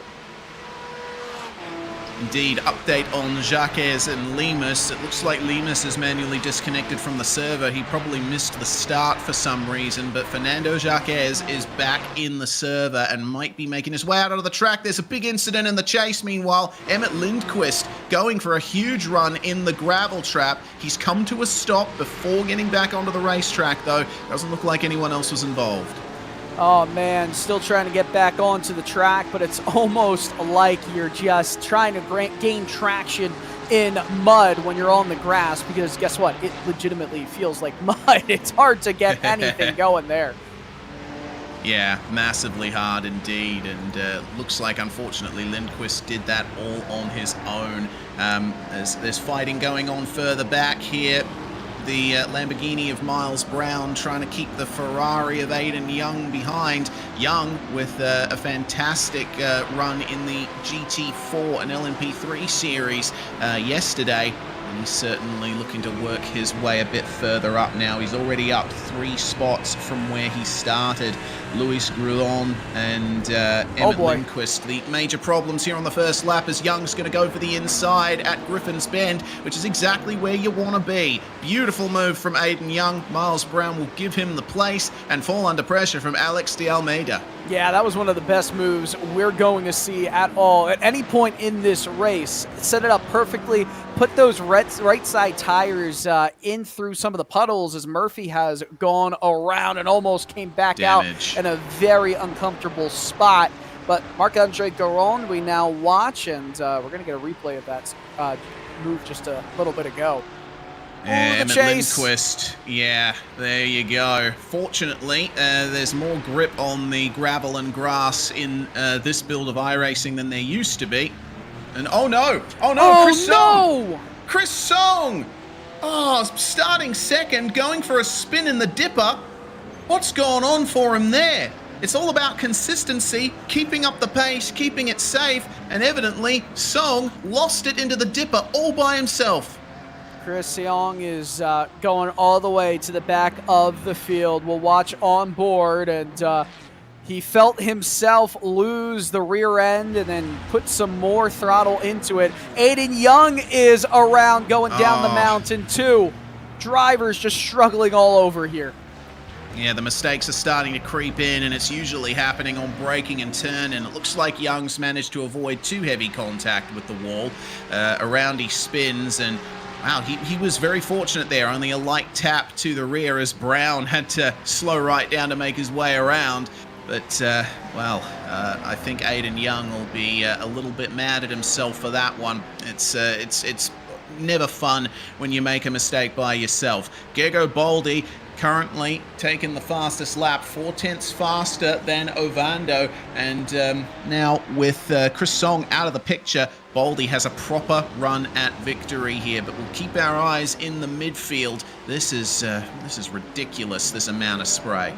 It's so hard to see, and these are some of the easier corners on this track, just simple 90-degree left-handers, and they're actually a lot tighter than I think people realize. Yes, it is 90 degrees, but you see how kind of cuts inside the exit line does. As side-by-side, they run down up into the corner. Down and up are two words that don't work with each other, as Ethan Bass is around. He was running in the top 10. Oh, the Ford driver, another issue, and we're hearing that potentially there was another driver involved there. Yeah, there was. Yeah, Kevin Simpson, he went for a slide, it seems, and Bass just collected him on the way through Griffins. David Mendonca, meanwhile, losing a position to Kevin Cantonio, who's made his way up into the top 5, keeping our eyes peeled on the midfield battles here. This is the fight between Lindquist and Chris Long. Long in the Lamborghini here. And remember, Lindquist on a bit of a recovery drive. He started in 5th, and he's going to get a freebie there with Long catching the curb on the exit of McPhillamy and losing 2 spots. Douglas Corey now up into 16th place thanks to that. Chris Long taking the long way around Skyline there and lost a ton of spots as Juan Malagon runs in front of 2 drivers quite close in behind. Here's the replay of what happened just a little bit ago. Going, oh, T-bone. That's unfortunate for Ethan Bass. Yeah, unfortunate for Kevin Simpson as well, who was the BMW in question, just stuck on the outside and lost the rear end. And, you know, concrete barriers on both sides, no runoff in that section of the circuit. Your only choice is to get on the brakes or just run straight into them. Sometimes do both. Oh, my Lord. Oh no. Keep it out of the wall. I think he did. Yeah, I think he did. Devin Brock with a save question mark at the chase. I think that was a spectacular save, losing so much time in so many positions, but the way our cameras were kind of showing it, it didn't have a huge bump, a huge move, a huge shake, so looks fine. He didn't go down the pits. Oh, Worst spot to lose it. Oh, yeah. It was very close to catching the wall there, but very well recovered indeed from the Ferrari. Oh, Ovando! Ovando at the cutting has spun! Gergo Baldi into the lead. Wow. That is a massive mistake. Martin Crisp now is right on the tail of Boris Ovando, and Baldi, the championship leader, has just been given almost a freebie. Yeah, indeed he has. All right, we're going to catch a couple of replays here as, he's struggling is Boris Ovando. This is what happened to Brock. He just caught the curb on the way into the chase and the car flicked on him. And that's another position loss there for Boris Ovando. He's caught some damage. Marc-Andre Garon as well with a half spin. Oh man, it's all going off here and we're only on the 4th lap of this race. This is going to be a tale, Reese, of who struggles the least, who has the fewest amount of problems as Chris has moved on into 2nd. Already 3+ seconds behind Gergo Baldi. Baldi can, I wouldn't say cruise. There's still a lot of time left. It's only a 3.5 second gap now, but, I mean, just run safely enough where you still hold that advantage, you still hold the lead, but you've got a few seconds to give right now as we watch a replay of what happened to Boris Ovando, and wow, that's a hit to the front and to the rear, not huge, so I don't know if there's a lot of damage, if any, right there, but brutal. Yeah, indeed. It's the run into the cutting that was the problem there. You got to brake and turn at the same time on the way into this corner, and Ovando just lost grip in the rear. Taps the front, taps the rear, and almost got back going, but had to give room for Baldi to make his way through. So, Ovando now on the recovery, and how much he is damaged is a little mystery. I do see some damage to his front bumper there, so he's at least knocked a few components of the car. Of course, these cars running iRacing's new damage model, so there's a lot more detail in the damage. AsOvando's second incident is here, he almost lost it coming through Sulman Park, but he gathered it up and unfortunately had to let the Ferrari of Martin Crisp through. I mean, it's better than doing what he just did, heading up into the cutting. So Ovando still lives to tell about it, and he is running in the podium spots right now, but Kevin Cantonio is not far behind. Yeah, Ovando's just not keeping up the paces. This is what happened to Marc-Andre Garon, spinning and getting into the wall. It's a half spin, but again, front bumper damage to the Ferrari and potentially knocked a couple of suspension components as well. So I think these drivers will just have to back off a little bit until it's time to pit. It's all going to be about managing your race and managing the conditions. This is a track where it's very much how quickly you can adapt to changing conditions in the wet. And you can see that dry line has absolutely been formed. The sun is out just a little bit. I don't think it's going to be out for much longer. The radar earlier showed all green, but you see that shininess over the water. Very quickly, that can change the conditions and where this dry line is being formed. You can see it though. The shine is definitely there, but also the track is grayer as Miles Brown had an incident. Oh yeah, and Juan Malagon as well at the dipper. That's another spin. Again, it's another one of those sections of the circuit where you're on the brakes coming through the corners, and in wet conditions, that's not ideal. Oh no, tried to recover but lost the rear wing. Getting the car turned around. Oh, okay, the rear wing's back now. So false alarm there, but man. It's just a spearing act. Yeah. Oh, it's so difficult to keep things up here as we get a replay of what happened to him. He was losing it all the way down the hill, wasn't he? That thing just wasn't recoverable. Yeah, but could have been a lot worse as an attempted move in the chase by Emmett Lindquist. And Emmett had his own problems at the beginning of this race, but he's recovering quite nicely as we get a look from up top. What happened just a bit ago, and yeah, this could have been a lot worse. Could have. Good job for Jason Hodgson, who was the car behind here. Yeah, scary moment. He gets on the brakes, has to slow right down, no way through. He's just going to have to wait for the Ferrari to recover. And, well, that's good heads-up driving there from Jason. It's unfortunate, but I guess you look at it this way. Yes, you lost a spot with the car behind you, but you gained one, so there was a net gain of 0, and net loss of 0. Glass was never fuller empty to begin with. Indeed. Oh, it's raining. Have a look at the weather. Yeah, big surprise, right? The forest of Bathurst. Indeed. It's got an elbow. Yeah. It has.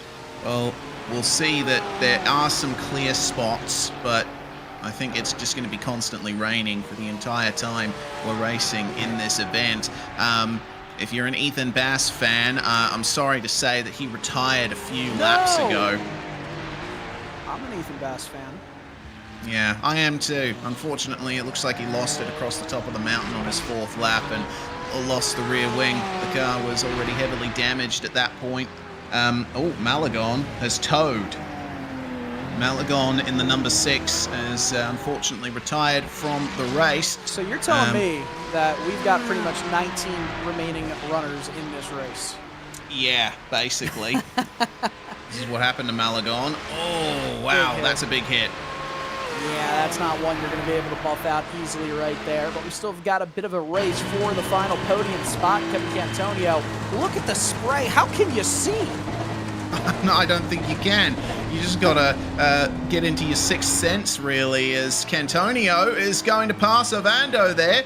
Boris running off the track in the chase. It's all gone wrong for Ovando after taking pole position. Well, you're going to be able to see a little bit better now. Way too deep into the corner. Tried to get on the brakes heavily, but You see he got into the puddles on the very outer skirts of that corner, and once you get into the puddles, you're just going to suffer from a lot of oversteer, or understeer, excuse me.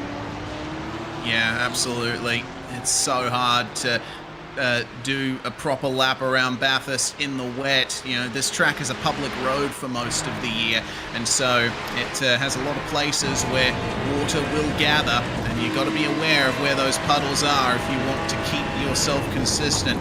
Marc-Andre Garon fancies a move here on Boris Ovando. We'll have to wait and see if he can get it done. Not across the top, but maybe coming out of Forest Elbow, he'll have a chance.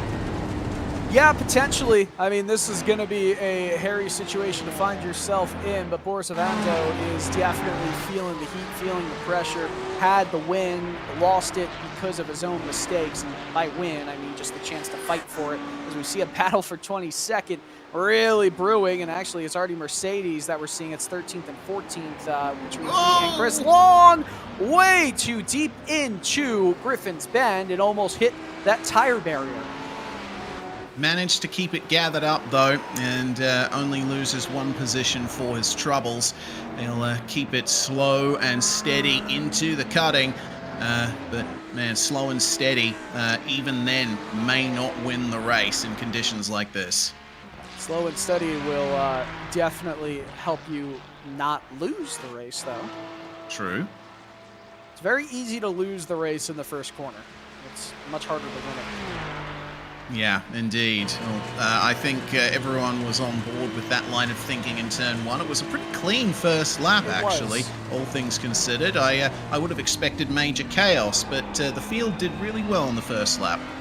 It certainly did, even though the attrition rate has been a factor as this race has progressed. Garrigo Baldi, though, 7.2 seconds up, not even halfway through the race, and the Scuderia Ferrari esports driver is on his way to getting another victory and getting a bigger championship lead heading into the Nordschleife. Remember, round 9 in PRL competition cannot be dropped no matter what your result is at the hardest track in the world next week. So no matter what happens here tonight, there's still a chance that Baldi won't be champion, but it will take a massive difference, a massive change at the Green Hell.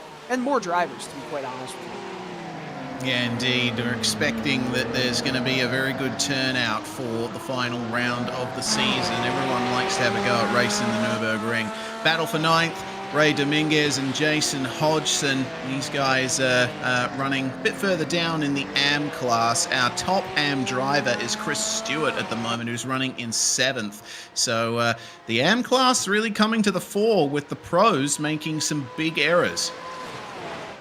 Absolutely. And hey, this is an opportunity for some AM class drivers to really show what they can do, especially when other drivers who might be pushing it a bit harder with some more overall speed mess up. Because to finish first, to finish in the top 5, you must first finish. As quick peek to the inside by Ray Dominguez, or Jason Hodgson on Ray Dominguez there was had.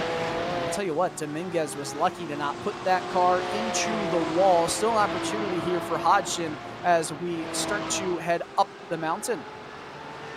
Indeed, I think Ray Dominguez was the car that managed to get around the spun Ferrari, while Hodgson was, oh dear, that's some big damage there. Ooh, who's that? Yeah. That's Garon. Running in the top 5, Marc-Andre Garon is going to be overtaken easily by David Mandanka. And we're hearing that you see those white lines on the outermost part of the circuit. Well, those are very, very slippery once you get those tires on it. Oh. And once you go, that's a massive shunt. That's a massive shunt. Once you start trying to brake on those white lines, you're just done for. He's got to be careful he doesn't destroy his car even more through the chase. Yeah, got to be very careful. No downforce on the rear of that Ferrari now. Just get on the brakes early. It's going to be super scary indeed, isn't it? But he just creeps into the corner, and I would expect him to dive straight to the pits. That was quite impressive, though. I cannot lie there. Yeah, indeed. It was an impressive crash. He's not going to go for the lane. All right. Well, All right. this is this is not the Peugeot 9X8, is it? No, unfortunately not. Not much underbody aero in these cars. So, I mean, I honestly, it's probably not that bad. It's probably not too bad in these conditions, really. You're going slow anyway. I mean, he's going to be losing speed down the straights thanks to the damage. Chris Stewart is now rounding him up here, coming into Griffin's Bend. But oh boy, yeah, it's not ideal in any case. Well, I gotta give a hat off to him. Just my one singular hat that I have. This is quite impressive that he has not put that car into the wall till maybe right now. He's sliding, he's slipping in, drifting, contact, and you kind of saw that coming. Yeah, you did. Garon toes back to the pits. Oh no, that's going to add yet another to the steadily growing retirements list from this race. And you noticed also that because he lost the entire rear assembly, he didn't have any brake lights. So it would have been difficult for the drivers behind to pick when he was slowing down. Didn't even have a meatball because of that too. So I'm actually quite surprised that he was able to move on. Yeah, I'm surprised as well. Well, the battle for fifth, Martin Crisp. Battle for second, my apologies. Crisp starting to come under pressure from Kevin Cantonio. Boris Ovando is still there. As David Mendonca now is the next car to have an issue. My goodness, every top driver having a problem, and Mendonca is going to lose some more time, more positions. That relative is a nerve-wracking thing, but he's got to really commit to getting the car move around, especially when there is that 5-second gap to other drivers in behind. It's going to get even worse now if he does not get it going. But Martin Crisp, Kevin Cantonio, and now Boris Ovando still all battling for second, third, and fourth right now. And Bali is way away. 18 minutes to go here. Indeed, here comes Kevin Cantonio trying to psych out Martin Crisp through turn one. These guys are still steadily gaining on Ovando behind, who's still lapping with damage. He's going to be waiting for his pit stop to get that damage repaired. And how's the view here from Kevin? You can barely even see the brake lights of the car ahead here. It's so difficult to pick the line coming into Griffin's Bend, but they'll stick to the inside here. Crisp goes a little bit wider. In the dry, that wouldn't be too good, but in the wet, it doesn't seem to have harmed him all that much. Is there any pass at the cutting? I would be surprised if there was, but there's another look from Cantonio. And he's balancing on a knife edge here at the moment, because, you can pressure the driver across the top of the mountain, but if they make a mistake, there's nowhere for you to go. Yeah, nowhere to go through the mountain unless you get lucky and they go off the racing line. But even in that case, there's not really one racing line that works out perfectly in wet conditions. So you're just kind of hoping, fingers crossed, that if a driver in front of you makes a mistake, you get by them with very few repercussions. As Chris slowed down to a very, very slow pace. At the top of that corner. Pretty pedestrian through the cutting, I would say. Yeah, thank you very much. Well, out of Forest Elbow, Ovando's gained back a bit of time across the top of the mountain, but I think his straight line speed is compromised by his damage. It's slipstream time for Kevin Cantonio, but will he have enough momentum to try and move at the chase? We've seen plenty of drivers hit the curb on the inside of the run into the corner and go for a high-speed slide.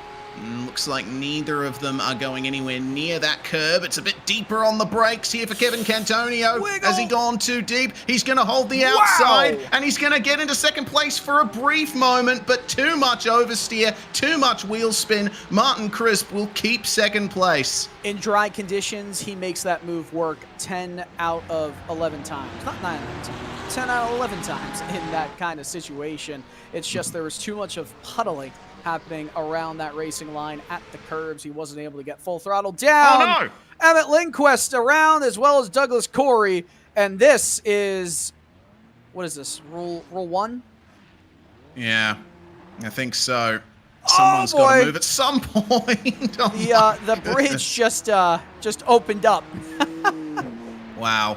Devin Brock was the car making his way through there, and I'm keeping an eye on this incident here. It looks like Corey lost it well before his teammate did, and looks like it might have been 2 separate incidents. I'm not sure. So Corey losing it through the cutting, and he'll be stopped there. Yeah, let's wait and see as he turns it around. Is this too late? Ow. Oh, okay. Gently does it.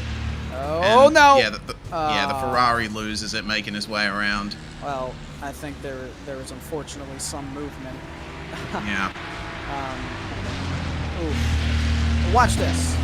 You want code brown? I'll give you a code brown.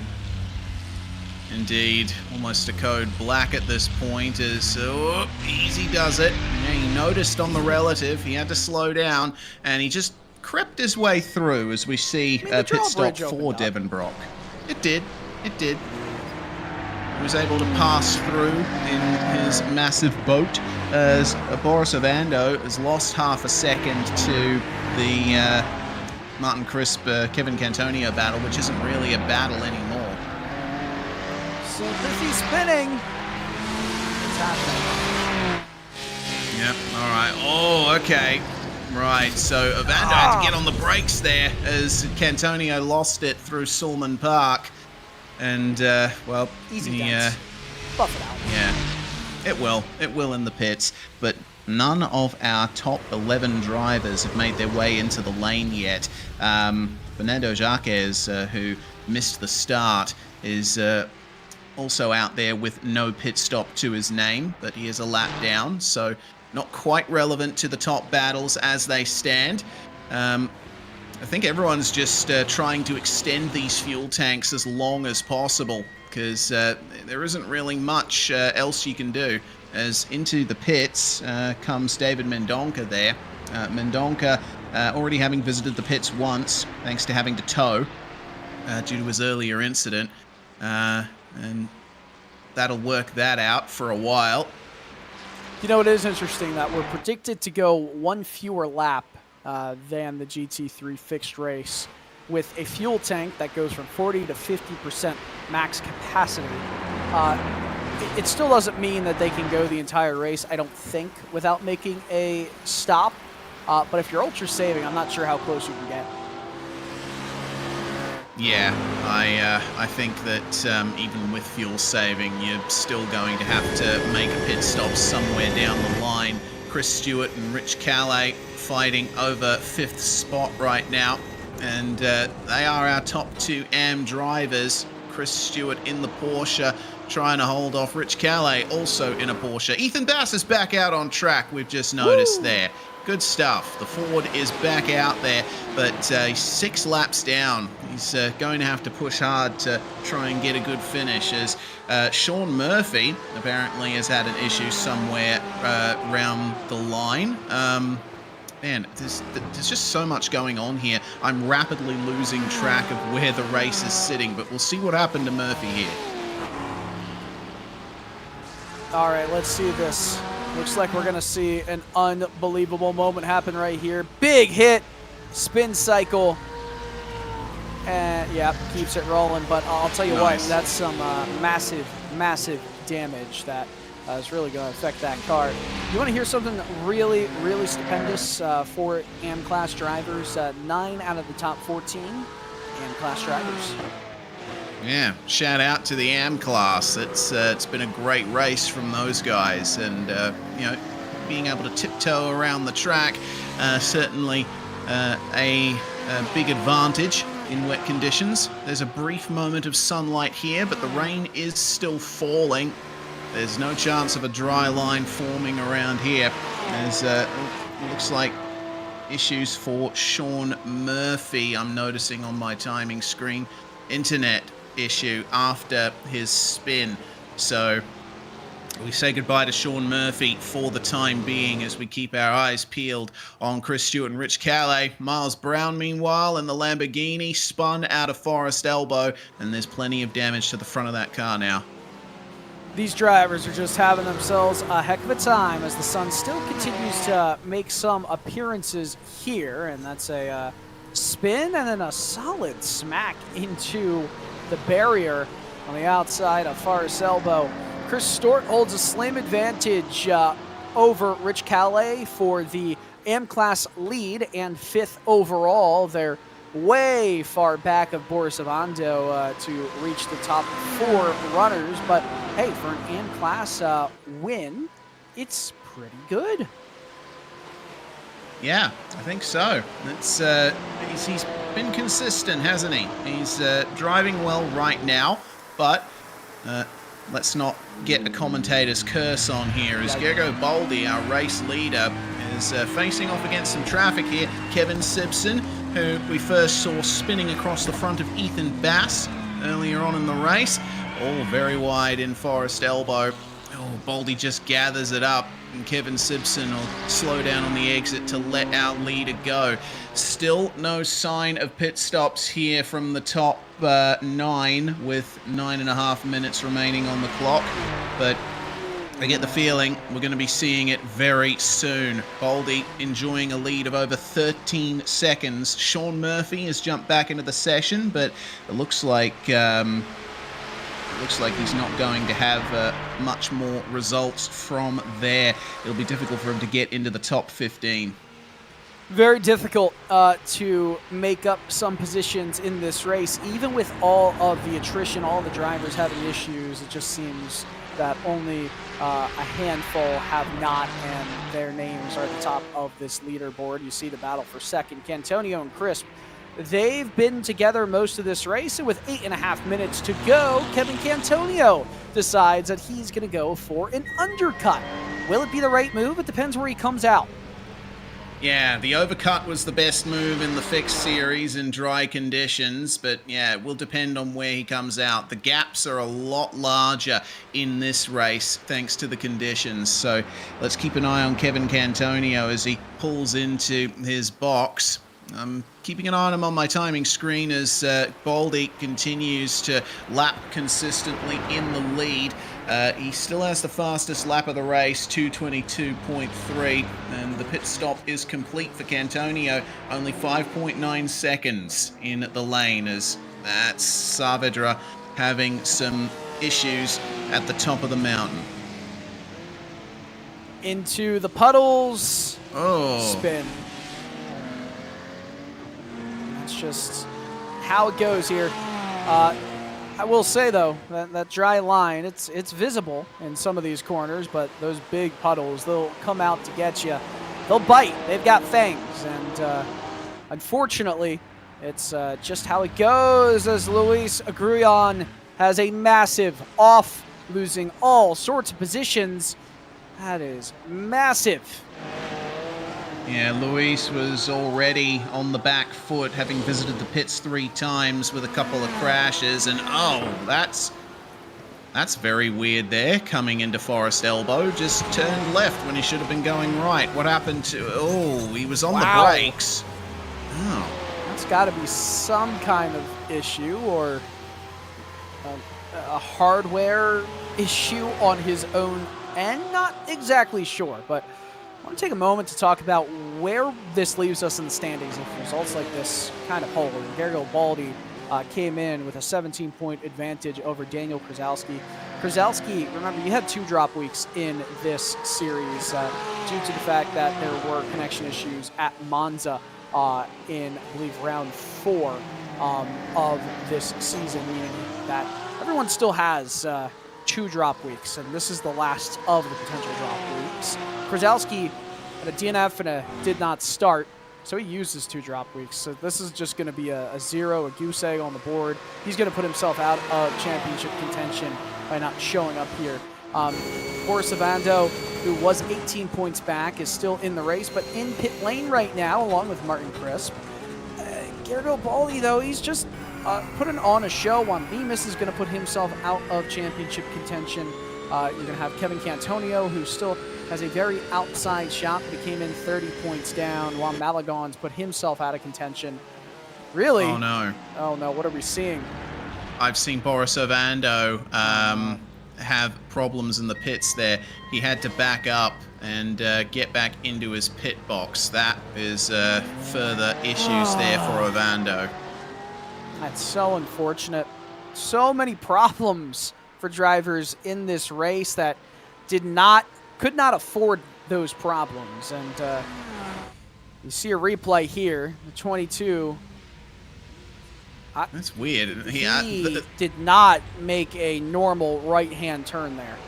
No, because I've experienced this myself, actually, racing at Bathurst. There's an invisible wall right next to the garages. You can't pull too far to the left on the way into there. I think Ovando hit that.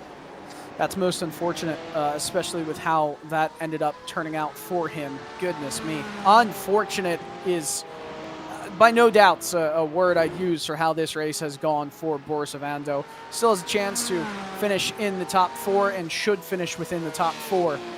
But, I mean, for his championship hopes, this is a massive hit.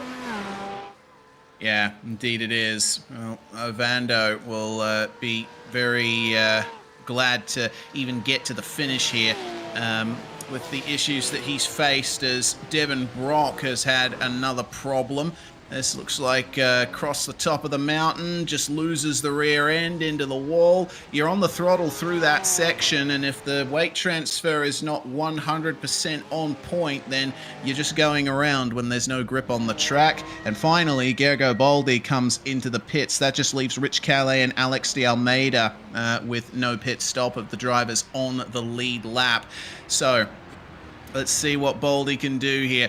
He's very careful on the way into the box. I mean, that was an immense amount of saving, and 2 laps will remain from this point on. Is there a chance for another driver to potentially steal this one at all? I don't think so. Baldi just was in the pits for no amount of time at all, because he only needed 2 laps of fuel, and he's still in the lead. That was so easy. Yeah, he comes out with a 13-second gap over Kevin Cantonio, and Baldi was only stopped for 5.3 seconds, 6/10th gain in the pit box over the rest of the top 4 there. You don't have to pit. That's not a rule that you have to go down pit lane in this series, but, I mean, you pretty much have to. Alex de Almeida is going to be the last one coming into pit lane. That's a huge off for Fernando Jaquez. Yeah, that's the rear end of the Ferrari gone, and arriving onto the scene, the Porsche here of Ray Dominguez, and well, let's see if he can actually get it done here. Yeah, he should. He's lost too much time. What happened to him? Coming into Forest Elbow, just a huge snap over the crest. And that's where he lost his rear wing right there. You see it just kind of sitting in the middle of the road. He's going to have to hope to survive this, looks like to be maybe final lap for him. Should be. Yeah, should be indeed. Bam. Oh, yeah, big hit to the rear end. And the back end of the Ferrari comes off very easily, I've found. Seeing many incidents for drivers in that car. But with 1 minute and 55 on the clock, Baldi will be coming to the white flag here, and his lead has just continued to extend here. 11 seconds right now over Kevin Cantonio. Martin Crisp another 2 seconds back. There could be potential for him to make up a position as Saavedra again with a spin at the chase. This has just been a question of who can make the least mistakes, and, well, that's exactly the kind of mistake that you'll see at the chase. And he stopped on the racing line. The BMW had to just get out of the throttle again there. But Baldi, white flag, looks like the one driver who hasn't really made an error tonight. Genuinely, he and I've got to give hats off to Kevin Cantonio and Martin Crisp too. They've may not have been as fast as Gergo Baldi, but I can't recall them making any mistakes tonight either. Maybe just a lack of speed, lack of consistency. But let's just watch on board with the Scuderia Ferrari Esports team driver, great Gergo Baldi. He's just been fantastic. Stupendous drive. Yeah, stupendous indeed. Look at the way that he just stays middle of the road into Griffins. He's sticking to the middle there. He is on it the whole time, though. He's still pushing. He's still trying to keep the rear end under control. You know what? He certainly is, and I say calm, but he's really trying to go for it here. He did lose a couple seconds and some tenths going up the mountain. I think he realized that he was maybe putting a little bit too much wheel into it, a little too much throttle input. He's got 10 seconds to play with here on the last lap. Yeah, he can just cruise to victory from here. All he needs to do is hit his marks and not get into the wall, but this is one of the difficult parts of the circuit. Traffic ahead coming into the S's and cars getting slow here. Baldy's going to have to jump on the brakes a bit earlier than he'd like here to try and negotiate the Porsche. This is certainly an image that you don't want to see. Artie Mercedes is the car in front of Gergo Baldi, and then there's Richard Saavedra, who, again, we just saw going for a spin at the chase. Baldi staying nice and wide in Forest Elbow. That's where the grip is in these conditions, and he'll easily make his way past Mercedes on Conrod Straight. It's still concerning having to go around lap traffic no matter where you are on the last lap of a race here in drying conditions, but Baldi, I mean, he's deserved the respect from his competitors over the course of this season, has set himself up in the most perfect scenario possible heading into the final race. Yep, perfect indeed. He came into this round as the championship leader, and he'll come out of this round as the championship leader by even more of a margin. Gergo Baldi into the final corner, as slow as you like, but slow and steady wins the race. Gergo Baldi is your victor at Bathurst. It is still on for the AM class victory here. Chris Stewart versus Rich Calais, and it looks like Rich got a slightly better exit from Forest Elbow. Will he be close enough for a move into the chase? He very well may be, but it's gonna be hard to make the move work no matter if you're on the outside or inside because of the wet conditions. In the slipstream, has a chance to go to the inside, swerves to the left, does not necessarily work. He's going to try and get it done on the crossover. Oh! And that's unfortunate. Yeah, hitting the back of Chris Stewart and the momentum transfer, swinging him around at the corner apex. Rich Calais has almost lost second place in AM to Jason Hodgson there, but Stewart will make his way across the line for the AM class victory, and Rich Calais will just hold off Hodgson for second place to the end. Man, what a difficult race that was for everyone in the field. Yeah, that was quite the struggle. It reminds me of the earlier rain race at Monza this season. Drivers struggling all over, and multiple big incidents, solo incidents in this race.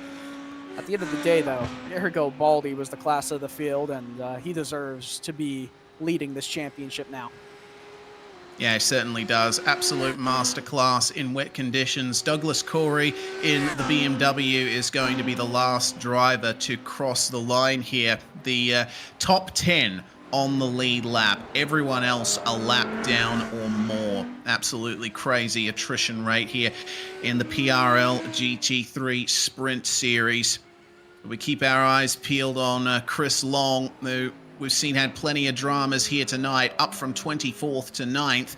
He'll be very happy with that performance, as will Corey, at least getting to the finish after starting in 23rd place and last car on the lead lap. There goes the BMW across the line. We'll have the results ready for you in just a couple of moments. We've got a couple more drivers getting ready to cross the line here. Luis Grulon, last car out on track at the moment. And wow, I mean, what more can you say about this race that hasn't already been said?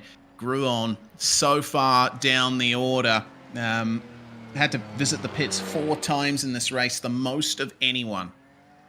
Yeah, and every driver, I mean, had issues except for Baldi, Cantonio, and Crisp in this race. I think Boris Avando is quite lucky to end up with a 4th place finish. If other drivers didn't have as many issues, I think he would almost see his championship hopes completely fall away. But heading into the final round, it looks like Cantonio and Ovando are the only ones that can even mathematically compete with Garibaldi.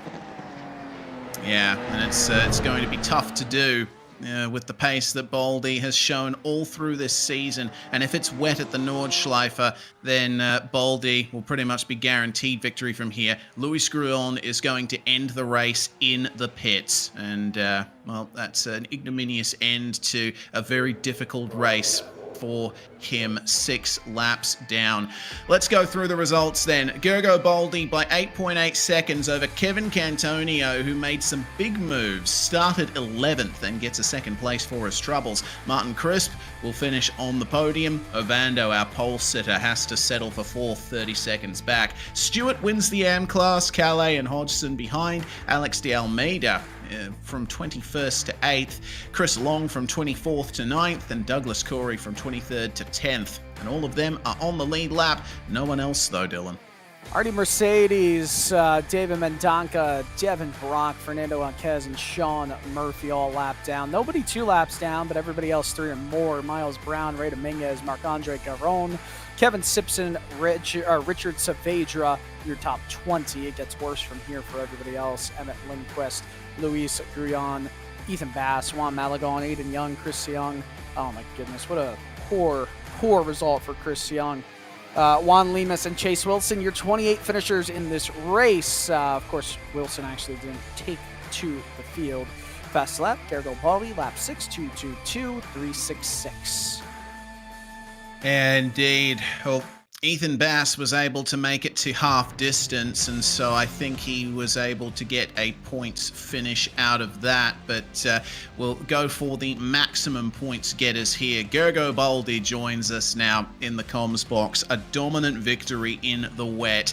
Once again, Gergo, extending your championship lead. That was pretty much a perfect round from you, and it was all about not making mistakes. Yeah, good day everyone. Yeah, it was quite a clean race on my side. The pace from the others during quali was like, I felt they will be too quick, but then I saw it in the first lap that they take probably a little bit more risks there. So I just tried to keep it clean, and it worked out well at the end. Yeah, well, we come into the Nürburgring next week, and final round of the championship. My question is, are you hoping for wet conditions? Because you seem to be really strong in them.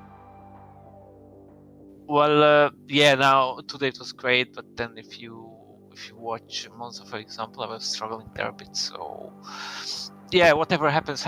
I don't know if it would be nice to have a rain on the Nordschleife. For sure, it would be a huge challenge. And I'm up for that if that happens. But overall, I think a clean and calm race would be nice for the season finale. Yeah, it certainly would. You come in with a great points advantage in the standings, so all you need to do is just hit your marks and bring it home, especially with your main championship rival missing this round and adding another drop round to his total. Yeah, I was quite sad to see Daniel missing this round. But yeah, as you know, you cannot drop the last round. If I know it correctly, then anything can happen there. So if I DNF, then anything can happen there. So nothing can be taken guaranteed. All right, well, enjoy your victory, Gergo Baldi. Thanks very much for joining us in the comms box. I'm pretty sure we'll get a chance to talk to you next week as well. Thank you very much. I hope you enjoyed, and see you next week probably. Scuderia Ferrari Esports' Gergo Baldi with the victory there today. In second place, Dylan, it was Kevin Cantonio. Mammoth run into the top 10. Yeah, such a solid race for Kevin Cantonio. Didn't quite have the speed that Garibaldi had, but hey, within 9 seconds of the Scuderia Ferrari Esports driver, I think that's a pretty good race, Kevin. Okay, sorry. What was the question? That didn't want to connect for some reason, the Discord. Just wanted to say, good race for you. I know that you're still mathematically eligible for this championship, but, not Garibaldi levels of speed today, but pretty close. Yeah, I don't know. He was he had like a rocket behind his car. It was crazy. He had a rocket. He had the special rain tires that we don't have. I don't know. Might have snuck some special tires in, but yeah, he was blazing, and I got pretty lucky, honestly. I feel like with a bunch of people ahead of me crashing. Well, to finish first or finish on the podium, you first must finish, and I'm sure the conditions were obviously treacherous, but you feel like you had a little bit more speed to maybe compete with Baldy if it was in dry conditions? Maybe, I don't know. Bathurst isn't my top track, but I think maybe if I started qualified better, I think even in the wet I could have been able to fight with him possibly. What are your feelings on the Nordschleife next week? That's going to be interesting. I'm going to be running the 24th and doing that, so it's going to be a lot of Nordschleife. Probably going to be pretty tired of it. Well, the corners, the green hell can get tired of you pretty quickly and spit you out if you're not careful. But looking forward to seeing a potential championship chase for you next week, Kevin. Yeah, thank you. Of course, Kevin Cantonio with a lot of speed tonight, finishing in second race. But coming in third was Martin Crisp, and a solid run from him. Yeah, very solid indeed, Martin. You stayed in the top 3 for quite a good portion of that race. How was it from your perspective? Very tough conditions out there. Yeah, I mean, the conditions were hard, but thanks to PRL making the call to kind of keep the light rain and fairly consistent track, so we didn't have a different track every lap. I appreciate that very much. But yeah, my strategy was to just underdrive my limit and not crash, so that I would optimize the result, I guess, in the sense of not dropping too far. But Kevin had more pace than me, so I wasn't surprised he got by me in the pits. There was more pace in me, but I didn't want to do the risks to get there, so I just said, I'm just going to sit here, and if they beat me, they beat me. If they crash, they crash. And so that was the strategy, and it seemed to work out okay. Certainly did. You come into this round 7th place in the championship with a 15-point gap to the next position. I would presume that you've gotten enough of a points total from this round to at least close that gap. So with the Nordschleife next week, you think you're going to have a run at the top 5? Well, I mean, who knows? I mean, the Nordschleife is a tough track. I'm not particularly good at it, and it's hard to pass except for that long straight. So I think like this week, it'll be all about how you qualify, and then we'll see how it goes. But I'll give it my best as always, and we'll see where it ends up. Indeed, great result there for the SCR Oldman team. Martin Crisp, thanks for joining us, and hopefully another podium for you next week, and we can chat to you again.